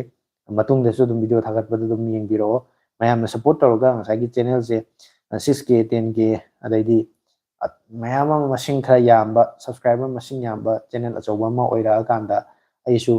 ꯃꯁꯤꯗꯩꯁꯤꯗ ꯃꯥꯏ ꯄꯨꯅꯅ ꯃꯁꯤꯗ ꯐꯖꯅ ꯑꯣꯟꯁꯤꯜꯂꯀꯥꯟꯗ ꯆꯦꯅꯦꯜꯁꯤꯗ ꯚꯤꯗꯤꯑꯣꯁꯤ ꯂꯦꯞꯄ ꯂꯩꯇꯅ ꯅꯣꯟ ꯁ꯭ꯇꯣꯞꯇ ꯊꯥꯒꯠꯀꯦꯅ ꯑꯩ ꯈꯟꯖꯕ ꯄꯥꯟꯗꯝ ꯑꯃꯗꯤ ꯂꯩꯔꯤ ꯑꯗꯨ ꯍꯧꯖꯤꯛ ꯐꯥꯎꯒꯤ ꯑꯣꯏꯅꯗꯤ ꯃꯁꯤꯅ ꯑꯆꯧꯕ ꯑꯩꯒꯤ ꯑꯔꯅꯤꯡ ꯑꯃꯁꯨ ꯑꯣꯏꯕ ꯉꯝꯗꯕꯒꯤ ꯑꯩ ꯁꯦꯝꯗꯕꯅꯤ ꯉꯝꯗꯕꯅꯤ ꯑꯗꯨꯅ ꯃꯗꯨ ꯉꯝꯃꯛꯄ ꯍꯥꯏꯕꯁꯦ ꯃꯌꯥꯝꯅ ꯁꯞꯄꯣꯔꯠ ꯇꯧꯕ ꯃꯌꯥꯝꯅ ꯁꯤꯌꯔ ꯇꯧꯕꯤꯕꯗꯣ ꯑꯗꯨꯒꯤ ꯃꯈꯥ ꯌꯥꯝ ꯄꯣꯜꯂꯦ ꯍꯟꯗꯛ ꯑꯗꯨꯝ ꯃꯌꯥꯝꯅꯕꯨ ꯁꯤꯌꯔ ꯇꯧꯍꯧꯔꯒꯦꯅ ꯈꯜꯂꯒꯗꯤ ꯇꯧꯔꯒꯦ ꯌꯥꯎꯅ ꯇꯧꯈ꯭ꯔꯒꯗꯤ ꯑꯣꯏꯔꯣꯏꯗꯕ ꯑꯝꯇ ꯂꯩꯇꯦꯗꯅꯀꯣ ꯍꯟꯗꯛ ꯑꯩꯈꯣꯏꯒꯤ ꯃꯤꯁ ꯌꯨꯅꯤꯚꯔꯁꯀꯤꯒꯗ ꯇꯧꯕꯗ ꯅꯤꯔꯨꯄꯃꯥꯒꯤꯗ ꯃꯌꯥꯝꯅ ꯁꯤꯌꯔ ꯇꯧꯕ ꯈꯨꯇꯧꯁꯤ ꯀꯩ ꯍꯥꯏꯔꯨꯔꯅꯤ ꯌꯥꯝꯃꯟꯈꯤꯗ ꯑꯩꯈꯣꯏꯒꯤ ꯔꯦꯀꯣꯔꯠꯄꯨ ꯂꯩꯔꯤꯗꯅ ꯑꯗꯨꯛ ꯌꯥꯝꯅ ꯑꯗꯨꯝ ꯃꯌꯥꯝꯅ ꯅꯨꯡꯁꯤꯕꯤꯔꯒꯗꯤ ꯌꯦꯡꯉꯤꯕ ꯈꯔꯁꯤꯅ ꯑꯗꯨꯝ ꯚꯤꯗꯤꯑꯣ ꯌꯦꯡꯕ ꯁꯤꯌꯔ ꯇꯧꯕꯤꯕ ꯇꯧꯔꯒꯗꯤ ꯆꯦꯅꯦꯜꯁꯦ ꯑꯩꯒꯤ ꯆꯦꯅꯦꯜꯁꯤꯁꯨ ꯅꯣꯡꯃꯗꯤ ꯃꯄꯨꯡ ꯐꯥꯕ ꯆꯥꯎꯈꯠꯄ ꯑꯆꯧꯕ ꯅꯨꯡꯉꯥꯏꯕ ꯆꯦꯅꯦꯜ ꯑꯃ ꯑꯣꯏ ꯁꯣꯏꯗꯅꯃꯛꯀꯤ ꯑꯣꯏꯍꯜꯂꯛꯄꯗ ꯃꯌꯥꯝ ꯃꯇꯦꯡ ꯄꯥꯡꯕꯤꯌꯨ ꯍꯥꯏꯇꯥꯔꯦ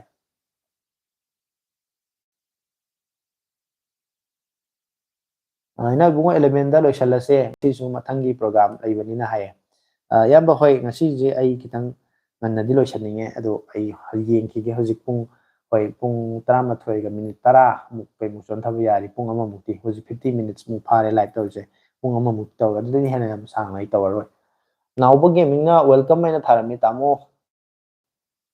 KMC ꯍꯥꯏꯅ ꯍꯥꯏꯀꯣ ꯅꯨꯡꯉꯥꯏꯔꯤꯕ꯭ꯔꯣ ꯇꯥꯃꯣꯁꯤ ꯅꯨꯡꯁꯤ ꯍꯥꯏ ꯃꯥꯏ ꯂꯞ ꯇꯝꯃꯣ ꯍꯥꯏ ꯅꯨꯡꯉꯥꯏꯔꯤ ꯍꯥꯏꯇꯥꯔꯦ ꯅꯥꯎꯕ ꯑꯗꯨꯝ ꯃꯤꯑꯣꯏꯕꯗꯤ ꯄꯨꯟꯁꯤꯁꯦ ꯑꯋꯥ ꯅꯨꯡꯉꯥꯏ ꯍꯥꯏꯁꯦ ꯃꯈꯜ ꯃꯊꯦꯜ ꯑꯗꯨꯝ ꯃꯈꯜ ꯃꯊꯦꯜ ꯑꯗꯨꯝ ꯂꯥꯛꯀꯅꯤ ꯑꯗꯨꯝ ꯊꯦꯡꯅꯩ ꯅꯨꯡꯉꯥꯏꯕꯁꯨ ꯊꯦꯡꯅꯩ ꯅꯨꯡꯉꯥꯏꯕꯁꯨ ꯑꯗꯨꯝ ꯊꯦꯡꯅꯩ ꯑꯗꯨꯕꯨ ꯅꯨꯡꯉꯥꯏꯇꯕꯁꯤꯡꯗꯨ ꯁꯥꯏꯗꯇ ꯊꯝꯃꯒ ꯏꯒꯅꯣꯔ ꯇꯧꯊꯣꯛꯑꯒ ꯅꯨꯡꯉꯥꯏꯕꯁꯤꯡꯗꯨꯗ ꯑꯦꯟꯖꯣꯏ ꯇꯧꯔꯒ ꯑꯗꯨꯝ ꯅꯨꯡꯉꯥꯏꯅ ꯂꯩꯔꯤ ꯍꯥꯏꯇꯥꯔꯦ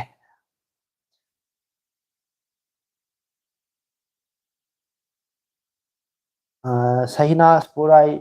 ꯐꯨꯟꯗ꯭ꯔꯩꯃꯌꯨꯝꯅ ꯍꯥꯏꯔꯤꯁꯦ ꯅꯨꯡꯇꯤꯒꯤ ꯇꯧꯕ꯭ꯔꯣ ꯂꯥꯏꯐꯁꯦ ꯍꯥꯏ ꯑꯩ ꯅꯨꯡꯇꯤꯒꯤ ꯂꯥꯏꯐ ꯇꯧꯗꯦ ꯉꯔꯥꯡ ꯁꯦꯇꯔꯗꯦꯒ ꯉꯁꯤ ꯁꯟꯗꯦꯒ ꯇꯧꯕꯁꯤꯅ ꯂꯣꯏꯔꯦ ꯍꯟꯗꯛ ꯍꯞꯇꯥꯒꯤ ꯑꯃꯨꯛ ꯃꯟꯗꯦꯗꯒꯤꯅ ꯑꯃꯨꯛ ꯁꯦꯇꯔꯗꯦ ꯉꯥꯏꯗꯣꯏꯅꯤꯀꯣ ꯍꯌꯦꯡꯗꯒꯤ ꯑꯃꯨꯛ ꯁꯦꯇꯔꯗꯦꯗ ꯑꯃꯨꯛ ꯇꯧꯗꯣꯏꯅꯤ ꯑꯗꯨꯅ ꯑꯩ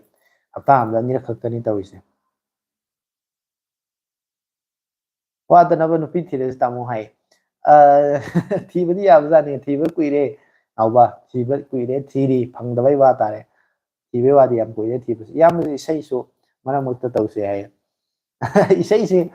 ꯌꯥꯕꯖꯥꯠꯅꯤ ꯁꯗꯥꯟꯗ ꯑꯗꯣ ꯍꯩꯇꯦꯅꯦ ꯏꯁꯩꯁꯤꯀꯣ ꯌꯥꯝ ꯐꯖꯅ ꯐꯥꯕꯗꯨ ꯑꯣꯏꯗꯦ ꯐꯗꯤ ꯐꯥꯏꯌꯦꯕꯀꯣ ꯍꯤꯟꯗꯤꯒꯤ ꯏꯁꯩꯁꯤ ꯑꯗꯨꯝ ꯑꯌꯥꯝꯕ ꯃꯌꯥꯝ ꯐꯥꯕꯁꯨ ꯃꯌꯥꯝ ꯂꯩꯌꯦꯕꯀꯣ ꯑꯗꯣ ꯁꯛꯄ ꯍꯩꯇꯕꯅꯤꯅ ꯐꯖꯅꯁꯨ ꯁꯛꯄ ꯍꯩꯇꯦ ꯈꯣꯟꯖꯦꯜꯗꯨ ꯊꯤꯕꯅꯤꯅ ꯃꯤꯅꯁꯨ ꯇꯥꯅꯤꯡꯉꯣꯏꯅ ꯀꯌꯥ ꯀꯟꯅꯁꯨ ꯁꯛꯇꯦ ꯑꯗꯨꯒ ꯉꯁꯥꯏꯒꯤ ꯁꯨꯔ ꯇꯥꯕ ꯇꯥꯗꯕ ꯌꯥꯝ ꯂꯩꯗꯅꯀꯣ ꯑꯗꯣ ꯏꯁꯩ ꯑꯩꯅ ꯁꯛꯑꯒ ꯏꯁꯩꯗꯨ ꯃꯥꯡꯊꯣꯛꯀꯗꯕꯗꯣ ꯏꯁꯩꯗꯨꯒꯤ ꯐꯖꯕ ꯃꯒꯨꯟꯗꯨ ꯃꯥꯡꯍꯟꯒꯗꯕꯗꯣ ꯑꯗꯨ ꯄꯥꯝꯗꯕꯅꯤꯅ ꯑꯩ ꯃꯌꯥꯝ ꯃꯥꯡꯗꯗꯤ ꯁꯛꯇꯦ ꯑꯗꯨꯕꯨ ꯏꯁꯥ ꯏꯇꯣꯝꯇ ꯂꯩꯀꯥꯟꯗ ꯀꯥ ꯃꯅꯨꯡꯗ ꯅꯠꯇ꯭ꯔꯒ ꯕꯥꯠꯔꯨꯝꯒꯨꯝꯕꯗꯒꯗꯤ ꯌꯥꯝ ꯁꯛꯏ ꯏꯁꯩꯁꯦ ꯌꯥꯝ ꯄꯥꯝꯃꯦ ꯍꯥꯏꯇꯥꯔꯦ ꯑꯩ ꯏꯁꯩ ꯌꯥꯝ ꯇꯥꯒꯟꯕ ꯃꯤ ꯑꯃ ꯑꯣꯏꯌꯦꯕꯀꯣ ꯏꯁꯩꯁꯦ ꯌꯥꯝ ꯄꯥꯝꯖꯩ ꯑꯗꯨꯕꯨ ꯍꯩꯇꯕ ꯑꯃ ꯌꯥꯎꯏ ꯈꯣꯟꯖꯦꯜ ꯊꯤꯕ ꯑꯃꯅꯦ ꯀꯣ ꯁꯤ ꯃꯌꯥꯝꯁꯤꯅ ꯃꯔꯝ ꯑꯣꯏꯔꯀꯥꯟꯗ ꯁꯛꯄꯁꯤ ꯌꯥꯝ ꯏꯀꯥꯏ ꯃꯌꯥꯝ ꯃꯃꯥꯡꯗ ꯁꯛꯇꯣꯛꯄꯁꯤ ꯇꯜꯂꯦ ꯍꯥꯏꯇꯥꯔꯦ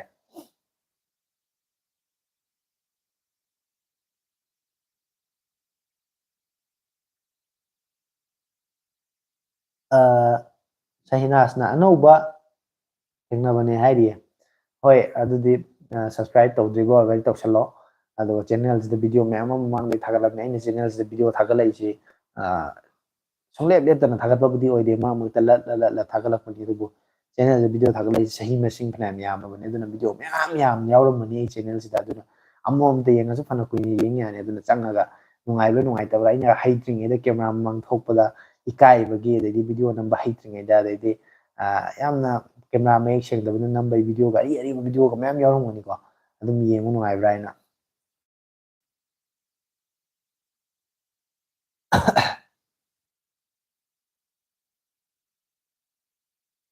ꯃꯥꯏꯀꯦꯜ ꯃꯥꯏꯕꯝ ꯏꯇꯥꯎ ꯀꯥꯏꯅ ꯑꯦꯁ ꯑꯦꯁ ꯏꯇꯥꯎ ꯏꯕꯨꯡꯉꯣ ꯃꯥꯏꯀꯦꯜ ꯃꯥꯏꯕꯝꯒꯤꯗ ꯏꯇꯥꯎ ꯍꯣꯏꯅ ꯇꯧꯔꯛꯏꯁꯤ ꯊꯣꯏꯕꯅ ꯑꯣꯏꯔꯝꯗꯧ ꯃꯥꯜꯂꯦ ꯃꯁꯤ ꯁꯣꯏꯗꯅ ꯊꯣꯏꯕ ꯑꯣꯏꯔꯝꯒꯅꯤ ꯑꯩꯗꯤ ꯑꯩꯗꯤ ꯇꯥꯔꯦ ꯏꯌꯥꯝꯕꯅ ꯏꯁꯩ ꯉꯪꯕ ꯍꯥꯏꯔꯤꯌꯦ ꯏꯁꯩ ꯉꯪꯕꯗꯣ ꯑꯩꯅ ꯉꯪꯕꯗꯣ ꯁꯨꯝ ꯅꯨꯡꯉꯥꯏꯕ ꯋꯥꯈꯜꯒ ꯅꯨꯡꯉꯥꯏꯕ ꯃꯨꯠꯀ ꯅꯨꯡꯉꯥꯏꯕ ꯅꯨꯃꯤꯠꯇꯗꯤ ꯅꯣꯡ ꯐꯥꯗꯣꯛꯀ ꯉꯪꯕ ꯑꯗꯨꯝ ꯌꯥꯎꯔꯝꯒꯅꯤꯀꯣ ꯑꯗꯣ ꯏꯁꯩ ꯍꯩꯕꯒꯤ ꯏꯁꯩ ꯀꯩꯅꯣ ꯇꯧꯕ ꯁꯛꯄ ꯅꯠꯇꯦꯀꯣ ꯃꯗꯣ ꯇꯨꯝꯅꯤꯡꯗ꯭ꯔꯤꯕꯣ ꯍꯥꯏꯗꯤ ꯑꯁ ꯇꯨꯝꯅꯤꯡꯕ ꯍꯧꯔꯛꯑꯕꯅꯦ ꯄꯨꯡ ꯈꯔꯕꯨꯗꯤ ꯋꯥꯠꯂꯤ ꯇꯨꯝꯈꯤꯔꯣꯏ ꯇꯧꯔꯤꯁꯦ ꯃꯃꯤꯠ ꯎꯏꯔꯦ ꯍꯥꯏꯌꯦ ꯍꯣꯏ ꯃꯤꯠꯁꯦ ꯎꯏꯕ ꯃꯥꯜꯂꯕ꯭ꯔꯥ ꯌꯥꯗ꯭ꯔꯦ ꯇꯨꯝꯃꯅꯤ laptop 8 GB RAM 512 GB 12 GB 15K ꯁ꯭ꯋꯥꯏꯗ ꯂꯩꯕꯁꯤ ꯂꯩꯕ ꯌꯥꯕ꯭ꯔꯥ ꯍꯥꯏꯌꯦ ꯔꯤꯌꯥꯁ ꯍꯣꯏ ꯑꯍꯥꯟꯕꯒꯤ ꯑꯣꯏꯅꯀꯣ ꯑꯩꯈꯣꯏꯒꯤ ꯑꯦꯛꯁꯄꯤꯔꯤꯌꯦꯟꯁ ꯇꯧꯅꯤꯡꯕꯒꯤ ꯁꯤꯖꯤꯟꯅꯕ ꯇꯝꯈꯠꯂꯛꯄꯒꯤ ꯁꯥꯇ꯭ꯔꯁꯤꯡꯒꯤ ꯏꯁꯇꯨꯗꯦꯟꯁꯤꯡꯒꯤꯗꯃꯛꯇꯗꯤ ꯃꯌꯥꯝ ꯂꯩꯕꯅꯤ ꯂꯦꯞꯇꯣꯞꯀꯣ ꯑꯗꯨꯝꯕ ꯑꯩꯈꯣꯏꯒꯤ ꯀ꯭ꯔꯣꯝꯕꯨꯛꯀꯨꯝꯕꯁꯨ ꯂꯩꯕꯅꯤ ꯑꯗꯨꯒ ꯍꯧꯖꯤꯛꯀꯤ ꯍꯥꯏꯔꯤꯕ 8 GB ꯔꯦꯝ 512 GB ꯑꯗꯨꯝ ꯐꯪꯕꯅꯦ ꯍꯥꯏꯇꯥꯔꯦ ꯑꯩꯅꯁꯨ ꯌꯦꯡꯉꯝꯕꯗ ꯑꯦꯁꯑꯦꯁꯀꯤ ꯀꯩꯅꯣ ꯑꯃꯁꯨ ꯂꯩꯍꯧꯕꯗꯨ ꯀꯥꯎꯔꯤꯁꯦ ꯑꯗꯨꯝ ꯂꯩꯕꯅꯤ ꯑꯗꯨꯕꯨ ꯃꯣꯏꯒꯤ ꯄ꯭ꯔꯣꯁꯦꯁꯔꯁꯤ ꯏꯟꯇꯦꯜꯒꯤ ꯁꯦꯂꯦꯔꯤꯌꯣꯟꯒꯨꯝꯕ N100 ꯒꯨꯝꯕ 150 ꯒꯨꯝꯕ ꯑꯗꯨꯒꯨꯝꯕ ꯑꯣꯏꯒꯜꯂꯦ ꯑꯗꯨꯅ ꯌꯥꯝꯅ ꯍꯦꯚꯤ ꯇꯥꯛꯁꯇꯤ ꯃꯣꯏꯗ ꯀꯩꯝ ꯇꯧꯕ ꯌꯥꯔꯣꯏ ꯌꯥꯝ ꯕꯦꯁꯤꯛ ꯌꯨꯖꯦꯁꯀꯤꯅꯤ ꯃꯣꯏꯗꯤ ꯑꯗꯨꯝꯕ ꯑꯗꯣ ꯇꯝꯕꯒꯤ ꯑꯣꯏꯅ ꯍꯩꯅꯤꯡꯕꯒꯤ ꯅꯠꯇ꯭ꯔꯒꯅ ꯁꯥꯇ꯭ꯔ ꯈꯨꯟꯒꯤꯗꯃꯛꯇ ꯀꯩꯀꯩ ꯑꯗꯨꯝ ꯑꯗꯨꯝꯕꯒꯤꯗꯃꯛꯇꯗꯤ ꯌꯥꯝ ꯑꯗꯨꯝ ꯁꯤꯖꯤꯟꯅꯕ ꯑꯗꯨꯝ ꯌꯥꯅꯤ ꯏꯅꯥꯎ ꯏꯕꯨꯡꯉꯣ ꯕꯤग ꯕꯤꯂꯤꯌꯟ ꯗꯦ ꯁꯦꯜ ꯂꯥꯛꯄꯗ ꯑꯅꯧꯕ ꯚꯤꯗꯤꯑꯣ ꯁꯦꯝꯂꯛꯑꯣ ꯍꯥꯏ ꯊꯥꯒꯠꯂꯛꯑꯣ ꯍꯥꯏ ꯍꯣꯏ ꯏꯌꯥꯝꯕ ꯑꯩ ꯕꯤग ꯕꯤꯂꯤꯌꯟ ꯗꯦ ꯁꯦꯜ ꯂꯥꯛꯄ ꯃꯇꯝꯗ ꯉꯁꯥꯏꯒꯤ ꯁꯦꯜꯗꯣ ꯍꯧꯔꯝꯗꯥꯏꯗ ꯃꯣꯏꯅ ꯑꯣꯐꯔꯗꯣ ꯄꯤꯔꯛꯑꯀꯥꯟꯗꯀꯣ ꯐꯣꯟꯁꯦ ꯀꯔꯝꯕ ꯐꯣꯟꯗ ꯂꯨꯄꯥ ꯀꯌꯥ ꯑꯣꯐꯔ ꯄꯤꯔꯤ ꯃꯁꯤꯒꯤ ꯐꯣꯟꯁꯦ ꯑꯩꯈꯣꯏꯅ ꯂꯩꯕ ꯌꯥꯕꯗ ꯑꯩꯈꯣꯏꯗ ꯂꯩꯕ ꯌꯥꯕ꯭ꯔꯥ ꯑꯩꯈꯣꯏꯅ ꯂꯩꯕꯗ ꯃꯁꯤ ꯀꯥꯟꯅꯕ ꯑꯣꯏꯒꯗ꯭ꯔꯥ ꯑꯣꯏꯔꯣꯏꯗ꯭ꯔꯥ ꯍꯥꯏꯕꯁꯤ ꯐꯣꯟ ꯃꯣꯗꯦꯜ ꯈꯔ ꯈꯟꯒꯠꯂꯛꯑꯒ ꯃꯌꯥꯝꯒꯤ ꯃꯅꯨꯡꯗ ꯁꯤꯉꯩꯗꯤ ꯂꯩꯕ ꯌꯥꯏ ꯀꯥꯏꯅ ꯇꯧꯔꯀꯥꯟꯗ ꯑꯩ ꯚꯤꯗꯤꯑꯣ ꯑꯃꯗꯤ ꯁꯣꯏꯗꯅ ꯑꯗꯨꯝ ꯁꯦꯝꯃꯛꯀꯦ ꯍꯥꯏꯅ ꯈꯜꯂꯤ ꯅꯤꯀꯤꯝꯅ ꯕ꯭ꯔꯣ ꯀꯩ ꯂꯝꯗꯩꯅꯣ ꯍꯥꯏꯔꯤꯌꯦ ꯑꯩꯗꯤ ꯁꯥꯏꯇꯣꯟꯗꯒꯤꯅꯦ ꯅꯤꯀꯤꯝ ꯁꯥꯏꯇꯣꯟ ꯇꯥꯈ꯭ꯔꯕ꯭ꯔꯥ ꯁꯥꯏꯇꯣꯟꯁꯤ ꯌꯥꯝꯅ ꯄꯤꯛꯄ ꯈꯨꯡꯒꯪ ꯑꯃꯈꯛꯅꯤꯀꯣ ꯑꯗ ꯌꯥꯝ ꯄꯤꯛꯄꯁꯨ ꯅꯠꯇꯦ ꯂꯩꯀꯥꯏ ꯑꯩꯈꯣꯏꯒꯤ ꯁꯥꯏꯇꯣꯟ ꯄ꯭ꯔꯣꯄꯔ ꯁꯥꯏꯇꯣꯟꯗꯨꯕꯨꯗꯤ ꯈꯔ ꯄꯤꯛꯑꯦ ꯑꯗꯨꯒ ꯁꯥꯏꯇꯣꯟ ꯍꯥꯏꯔꯒꯗꯤ ꯌꯥꯝ ꯆꯥꯎꯋꯦ ꯑꯗꯨꯅ ꯖꯒꯥꯁꯤ ꯈꯔꯕꯨꯗꯤ ꯆꯥꯎꯕꯅꯤ ꯑꯗꯨ ꯇꯥꯗ꯭ꯔꯤꯕ ꯃꯤꯅꯗꯤ ꯁꯨꯡꯈꯪꯗ꯭ꯔꯤꯕ ꯁꯥꯏꯠꯇ ꯑꯣꯏꯔꯒꯗꯤ ꯑꯗꯨꯝ ꯇꯥꯔꯝꯃꯣꯏꯗꯣꯏꯅꯤꯀꯣ ꯑꯗꯣ ꯇꯥꯕ ꯈꯪꯕ ꯉꯥꯗꯤ ꯑꯗꯨꯝ ꯈꯪꯉꯝꯗꯣꯏꯅꯤ ꯑꯗꯨꯅ ꯅꯤꯀꯤꯝꯗꯤ ꯇꯥꯈ꯭ꯔꯕ꯭ꯔꯥ ꯁꯥꯏꯇꯣꯟ ꯍꯥꯏꯕꯁꯦ ꯀꯥꯏ ꯑꯩꯈꯣꯏ ꯑꯩ ꯁꯥꯏꯇꯣꯟꯗꯒꯤꯅꯤ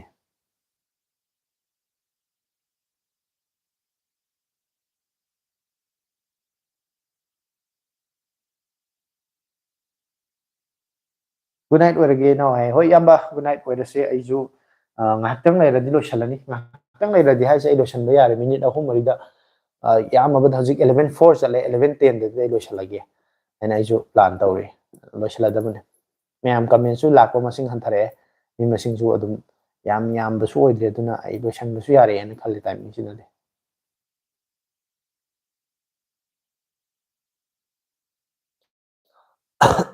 ꯊꯣꯏꯕ ꯐ꯭ꯂꯥꯁꯅ ꯆꯥꯛ ꯆꯥꯔꯕ ꯕ꯭ꯔꯗꯔ ꯍꯥꯏ ꯆꯥꯔꯦ ꯆꯥꯛ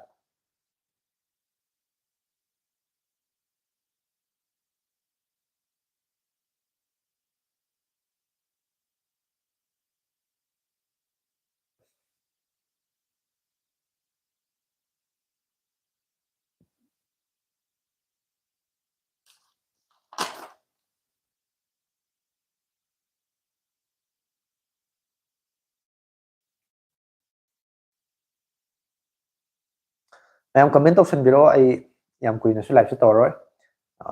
ꯋꯥꯁꯜꯂꯛꯑꯦꯀꯣ ꯄꯣꯊꯥꯅꯤꯡꯕ ꯐꯥꯎꯔꯛꯑꯦ ꯍꯛꯆꯥꯡꯁꯤꯗ ꯑꯗꯨꯒ ꯑꯩꯅ ꯂꯥꯏꯚ ꯊꯥꯔꯛꯏꯁꯤꯁꯨ ꯄꯨꯡ 1 ꯐꯥꯖꯤꯜꯂꯛꯑꯦ ꯑꯗꯨꯅ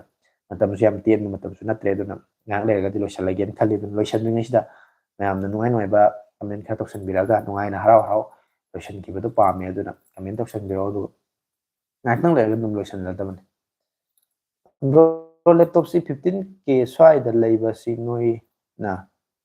ꯆꯤꯡꯅꯕ ꯌꯥꯕ ꯅꯠꯇ꯭ꯔꯣ ꯍꯥꯏ ꯂꯩꯕꯁꯤ ꯅꯣꯏꯅ ꯁꯤꯖꯤꯟꯅꯕ ꯌꯥꯕ ꯅꯠꯇ꯭ꯔꯥ ꯍꯥꯏ ꯁꯤꯖꯤꯟꯅꯕꯒꯤꯗꯤ ꯔꯤꯌꯥꯁ ꯁꯤꯖꯤꯟꯅꯕꯒꯤꯗꯤ ꯌꯥꯅꯤ ꯃꯥꯒꯤ ꯁꯤꯖꯤꯟꯅꯐꯝꯁꯦ ꯌꯥꯝ ꯇꯣꯡꯉꯥꯜꯂꯦ ꯍꯥꯏꯇꯥꯔꯦ ꯑꯩꯅꯁꯨ ꯉꯁꯥꯏ ꯍꯥꯏꯕꯗꯣ ꯉꯁꯥꯏꯒꯤ MS ꯋꯥꯔꯗꯇꯒꯨꯝꯕ ꯀꯩꯒꯨꯝꯕ ꯐꯥꯏꯜ ꯃꯆꯥ ꯑꯃꯅꯤ ꯁꯥꯕ ꯑꯦꯛꯁꯦꯜꯗ ꯀꯩꯗ ꯑꯩꯈꯣꯏꯅ ꯑꯗꯨꯝ ꯈꯔ ꯁꯤꯖꯤꯟꯅꯕ ꯑꯗꯩ ꯕ꯭ꯔꯥꯎꯁ ꯇꯧꯕ ꯀꯣ ꯂꯩꯗꯅꯀꯣ ꯏꯟꯇꯔꯅꯦꯠ ꯕ꯭ꯔꯥꯎꯁ ꯇꯧꯕ ꯑꯗꯨꯒꯨꯝꯕꯒꯤ ꯕꯦꯁꯤꯛ ꯑꯣꯏꯕ ꯇꯥꯛꯁ ꯈꯔ ꯇꯧꯕꯒꯤꯗꯃꯛꯇꯗꯤ ꯑꯗꯨꯝ ꯌꯥꯅꯤ ꯑꯗꯨꯒ ꯉꯁꯥꯏ ꯑꯩꯈꯣꯏꯒꯤ ꯚꯤꯗꯤꯑꯣ ꯏꯗꯤꯇꯤꯡꯒ ꯇꯧꯅꯔꯤꯕ ꯑꯗꯒꯤ ꯒꯦꯝꯒ ꯁꯥꯟꯅꯔꯒꯁꯨ ꯈꯤꯇꯪ ꯅꯨꯡꯉꯥꯏꯅ ꯁꯥꯟꯅꯕ ꯂꯩꯗꯅꯀꯣ ꯑꯗꯨꯝꯕꯗꯨꯗꯤ ꯑꯣꯏꯔꯣꯏ ꯑꯗꯨꯝꯕꯗꯨꯗꯤ ꯌꯥꯝꯅ ꯑꯦꯟꯇ꯭ꯔꯤ ꯂꯦꯚꯦꯜꯒꯤ ꯀꯩꯅꯣꯅꯤ ꯁꯤꯗꯤ ꯂꯦꯞꯇꯣꯞꯁꯤꯗꯤ 15Kꯒꯤ ꯁ꯭ꯋꯥꯏꯗ ꯍꯥꯏꯕꯁꯤꯗꯤ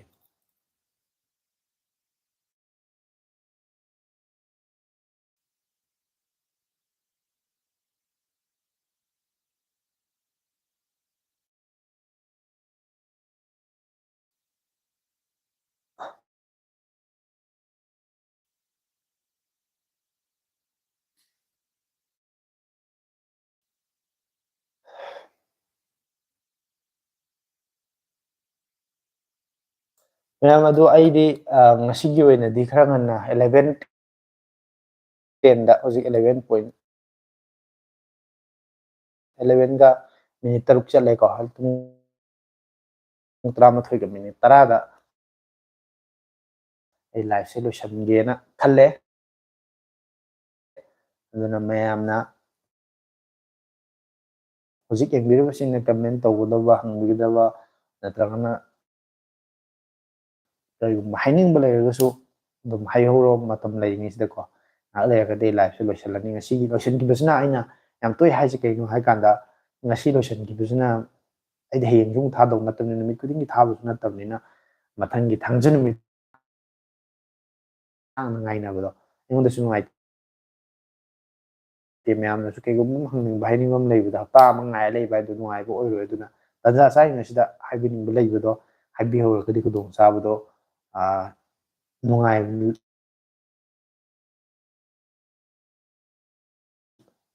ꯂꯧꯕꯤꯍꯧꯕꯁꯨ ꯂꯧꯁꯤ ꯁꯤꯡꯉꯤꯗ ꯑꯩꯅ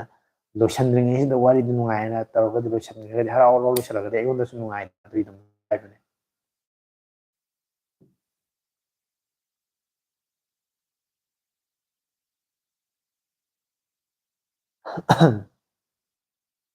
ꯐꯣꯟ ꯁꯣꯞꯋꯦꯌꯔ ꯀꯥꯞꯄꯁꯨ ꯌꯥꯔꯣꯏ ꯍꯥꯏꯌꯦ ꯁꯣꯞꯋꯦꯌꯔ ꯀꯥꯞꯄꯒꯨꯝꯕꯒꯤ ꯊꯕꯛꯇꯨꯗꯤ ꯂꯣꯒꯏꯟ ꯇꯧꯕ ꯌꯥꯔꯣꯏ ꯑꯗꯨꯅ ꯃꯣꯏꯅ ꯑꯗꯨꯗꯤ ꯃꯌꯥꯝ ꯀꯥꯏꯅꯕ ꯌꯥꯕ ꯃꯇꯝ ꯌꯧꯁꯜꯂꯛꯑꯦ ꯉꯁꯤꯗꯤ ꯃꯇꯝꯁꯨ ꯈꯤꯇꯪꯕꯨꯗꯤ ꯇꯦꯟꯅ ꯊꯥꯔꯦ ꯂꯥꯏꯚꯁꯦ ꯉꯔꯥꯡꯗꯤ ꯄꯨꯡ 2ꯃꯨꯛꯀꯤ ꯆꯥꯡ ꯊꯥꯕꯅꯤ ꯉꯁꯤꯗꯤ ꯑꯃꯨꯛ ꯂꯥꯏꯚꯁꯦ ꯄꯨꯡ 1ꯃꯨꯛꯇꯪ ꯑꯣꯏꯔꯦ ꯑꯗꯨꯕꯨ ꯄꯨꯡ 1ꯈꯛꯇꯪ ꯑꯣꯏꯇꯥꯔꯒꯁꯨ ꯑꯩꯅ ꯈꯟꯕꯗ ꯃꯌꯥꯝꯁꯨ ꯀꯃꯦꯟ ꯐꯖꯅ ꯇꯧꯔꯛꯑꯦ ꯑꯗꯨꯒ ꯑꯩꯁꯨ ꯃꯌꯥꯝꯒꯤ ꯄꯥꯎꯈꯨꯝꯗꯤ ꯑꯗꯨꯝ ꯑꯩꯅ ꯑꯈꯪꯕ ꯄꯥꯎꯈꯨꯝꯗꯤ ꯁꯣꯏꯗꯅꯃꯛꯀꯤ ꯄꯤꯈꯤꯕ꯭ꯔꯥ ꯍꯥꯏꯅ ꯈꯜꯂꯦ ꯑꯗꯨꯅ ꯉꯁꯤꯒꯤ ꯑꯣꯏꯅꯗꯤ ꯂꯣꯏꯁꯤꯟꯕ ꯌꯥꯕ ꯄꯨꯡꯐꯝꯗꯨ ꯌꯧꯔꯛꯑꯕꯅꯤꯅ ꯉꯁꯤꯒꯤ ꯂꯥꯏꯚꯁꯦ ꯁ꯭ꯋꯥꯏꯗ ꯂꯣꯏꯁꯤꯜꯂꯒ ꯃꯊꯪꯗ ꯍꯟꯗꯛꯀꯤ ꯍꯞꯇꯥꯗ ꯊꯥꯒꯠꯂꯛꯄ ꯚꯤꯗꯤꯑꯣꯁꯤꯡꯗ ꯃꯌꯥꯝꯁꯨ ꯑꯗꯨꯝ ꯌꯦꯡꯕꯤꯌꯨ ꯂꯥꯏꯛ ꯇꯧꯕꯤꯌꯨ ꯑꯗꯨꯒ ꯂꯥꯏꯛ ꯇꯧꯔꯀꯥꯟꯗ ꯅꯥꯀꯟꯗ ꯍꯥꯏꯞ ꯑꯩꯅ ꯊꯣꯛꯂꯛꯄꯗꯣ ꯍꯥꯏꯞꯇꯨ ꯅꯝꯕꯤꯌꯨ ꯑꯗꯨꯒ ꯆꯦꯅꯦꯜꯁꯦ ꯍꯦꯟꯅ ꯆꯥꯎꯈꯠꯄ ꯃꯄꯨꯡ ꯐꯥꯕ ꯑꯣꯏꯅꯕ ꯍꯣꯠꯅꯕꯗ ꯃꯌꯥꯝꯁꯨ ꯕꯤꯌꯨ ꯑꯗꯣ ꯉꯁꯤꯒꯤ ꯂꯥꯏꯚꯁꯦ ꯂꯣꯏꯈꯤꯕꯗꯒꯤꯗꯤ ꯑꯃꯨꯛ ꯃꯊꯪꯒꯤ ꯍꯞꯇꯥ ꯑꯃꯗ ꯍꯥꯏꯇꯥꯔꯦꯀꯣ ꯁꯇꯔꯗꯦ ꯑꯃꯨꯛ ꯉꯥꯏꯔꯒ ꯂꯩꯕꯤꯔꯝꯃꯣ ꯑꯗꯣ ꯁꯇꯔꯗꯦ ꯅꯨꯃꯤꯠꯇ ꯑꯃꯨꯛ ꯊꯦꯡꯅꯔꯒ ꯉꯁꯤ ꯋꯥꯔꯤ ꯁꯥꯟꯅꯩ ꯁꯨꯃꯥꯏꯅ ꯅꯨꯡꯉꯥꯏꯅ ꯋꯥꯔꯤ ꯁꯥꯟꯅꯕꯗꯣ ꯑꯣꯏꯁꯦ ꯔꯣꯁꯤꯕꯥꯅ ꯑꯔꯣꯏꯕꯗ ꯑꯃ ꯀꯃꯦꯟ ꯑꯃ ꯇꯧꯔꯛꯑꯦ ꯕ꯭ꯔꯣ ꯐꯣꯟꯁꯦ ꯅꯣꯡꯃꯗ ꯆꯥꯔꯖ ꯀꯌꯥꯔꯛ ꯇꯧꯕꯁꯤ ꯇꯧꯕ ꯌꯥꯏ ꯑꯗꯨꯒ ꯐꯣꯟꯁꯦ ꯕꯦꯇ꯭ꯔꯤ ꯀꯌꯥ ꯂꯩꯔꯒ ꯇꯧꯕꯁꯦ ꯌꯥꯒꯦ ꯍꯥꯏ ꯐꯣꯟꯁꯦ ꯅꯣꯡꯃꯗ ꯑꯩ ꯋꯥꯈꯜꯗ 3ꯂꯛꯀꯨꯝꯕꯗꯒꯤꯗꯤ ꯍꯦꯟꯅ ꯆꯥꯔꯖ ꯇꯧꯗꯕ ꯑꯗꯨꯕꯨ ꯌꯥꯔꯤꯈꯩꯗꯤꯀꯣ 2ꯔꯛꯅꯗꯤ ꯈ꯭ꯋꯥꯏ ꯐꯔꯦ ꯆꯥꯔꯖꯁꯤ ꯑꯩꯈꯣꯏꯅ 90% ꯌꯧꯔꯛꯄ ꯃꯇꯝꯗ ꯆꯥꯔꯖꯁꯦ ꯂꯧꯊꯣꯛꯄꯤꯕ ꯐꯨꯜ ꯆꯥꯔꯖ ꯇꯧꯕꯤꯗꯕ ꯑꯗꯨꯒ ꯖꯤꯔꯣ ꯌꯧꯅ ꯍꯟꯊꯅ ꯍꯥꯏꯇꯥꯔꯦ ꯌꯥꯝꯅ ꯂꯣꯏꯅ ꯁ꯭ꯋꯤꯆ ꯑꯣꯐ ꯇꯥꯕꯐꯥꯎ ꯁꯤꯖꯤꯟꯅꯊꯣꯛꯄꯗꯣ ꯑꯗꯨꯃꯥꯏꯅ ꯁꯤꯖꯤꯟꯅꯗꯕ ꯑꯗꯨ ꯑꯣꯏꯇꯥꯔꯒꯗꯤ ꯐꯣꯟꯒꯤ ꯕꯦꯇ꯭ꯔꯤꯁꯦ ꯑꯗꯨꯝ ꯈꯔ ꯈꯥꯡꯒꯅꯤ ꯑꯗꯨꯃꯥꯏꯅ ꯇꯧꯕꯅ ꯈ꯭ꯋꯥꯏꯗꯒꯤ ꯐꯕ ꯑꯣꯞꯁꯟ ꯑꯣꯏꯅꯤ ꯁꯗꯥꯅꯟꯗꯅꯁꯨ ꯒꯨꯗ ꯅꯥꯏꯠ ꯍꯥꯏꯔꯦ ꯑꯗꯨ ꯃꯌꯥꯝ ꯄꯨꯝꯅꯃꯛ ꯌꯦꯡꯕꯤꯔꯤꯕ ꯃꯌꯥꯝ ꯄꯨꯝꯅꯃꯛꯇꯨꯁꯨ ꯉꯁꯤꯒꯤ ꯑꯣꯏꯅꯗꯤ ꯒꯨꯗ ꯅꯥꯏꯠ ꯍꯥꯏꯕꯁꯤ ꯏꯪꯂꯤꯁꯇ ꯍꯥꯏꯔꯦ ꯃꯩꯇꯩꯂꯣꯟꯗ ꯍꯥꯏꯔꯗꯤ ꯀꯃꯥꯏꯅ ꯍꯥꯏꯅꯤ ꯃꯩꯇꯩꯂꯣꯟ ꯑꯩꯈꯣꯏꯗꯤ ꯏꯃꯥꯂꯣꯟꯗ ꯍꯥꯏꯇꯥꯔꯒꯗꯤ ꯑꯐꯕ ꯑꯍꯤꯡꯗꯤ ꯍꯥꯏ ꯌꯥꯔꯣꯏꯕꯀꯣ ꯅꯨꯃꯤꯗꯥꯡꯁꯦ ꯑꯗꯨꯅ ꯉꯁꯤꯒꯤ ꯑꯍꯤꯡꯁꯤꯃ ꯅꯨꯡꯉꯥꯏꯅ ꯄꯣꯊꯥꯔꯒꯀꯣ ꯍꯌꯦꯡ ꯍꯧꯒꯠꯂꯛꯄ ꯃꯇꯝꯗ ꯍꯌꯦꯡꯒꯤ ꯅꯨꯃꯤꯠꯅ ꯉꯥꯜꯂꯛꯄ ꯃꯇꯝꯗ ꯅꯣꯡ ꯉꯥꯜꯂꯛꯄ ꯃꯇꯝꯗ ꯑꯩꯅ ꯍꯧꯒꯠꯂꯛꯄ ꯃꯇꯝꯗ ꯑꯐꯕ ꯅꯨꯡꯉꯥꯏꯕ ꯅꯨꯃꯤꯠ ꯑꯃ ꯑꯩꯅ ꯇꯧꯒꯦ ꯈꯟꯕ ꯊꯕꯛꯇ ꯇꯧꯕ ꯃꯥꯏ ꯄꯥꯛꯄ ꯑꯐꯕ ꯑꯣꯏꯔꯨꯕ ꯑꯗꯨꯝꯕ ꯅꯨꯃꯤꯠ ꯑꯃ ꯑꯣꯏꯔꯁꯅꯨ ꯍꯥꯏꯅ ꯑꯩꯁꯨ ꯄꯥꯎꯖꯦꯜ ꯃꯌꯥꯝꯗ ꯉꯁꯤꯒꯤ ꯑꯣꯏꯅꯗꯤ ꯀꯥꯏꯅꯕꯒꯤ ꯌꯥꯊꯪ ꯅꯤꯖꯔꯤ ꯃꯌꯥꯝ ꯄꯨꯝꯅꯃꯛ ꯍꯔꯥꯎ ꯍꯔꯥꯎ ꯅꯨꯡꯉꯥꯏ ꯂꯩꯕꯤꯔꯝꯃꯣ ꯃꯊꯪꯒꯤ ꯍꯞꯇꯥꯗ ꯑꯃꯨꯛ ꯊꯦꯡꯅꯁꯦ ꯃꯊꯪꯒꯤ ꯍꯞꯇꯥꯗ ꯑꯃꯨꯛ ꯁꯨꯃꯥꯏꯅ ꯅꯨꯡꯉꯥꯏꯕ ꯂꯥꯏꯐꯇ ꯑꯃꯨꯛ ꯋꯥꯔꯤ ꯋꯥꯇꯥꯏ ꯑꯃꯨꯛ ꯁꯥꯟꯅꯁꯦ ꯃꯪ ꯐꯔꯁꯦ ꯃꯪꯁꯨ ꯅꯨꯡꯉꯥꯏꯕ ꯅꯨꯡꯉꯥꯏ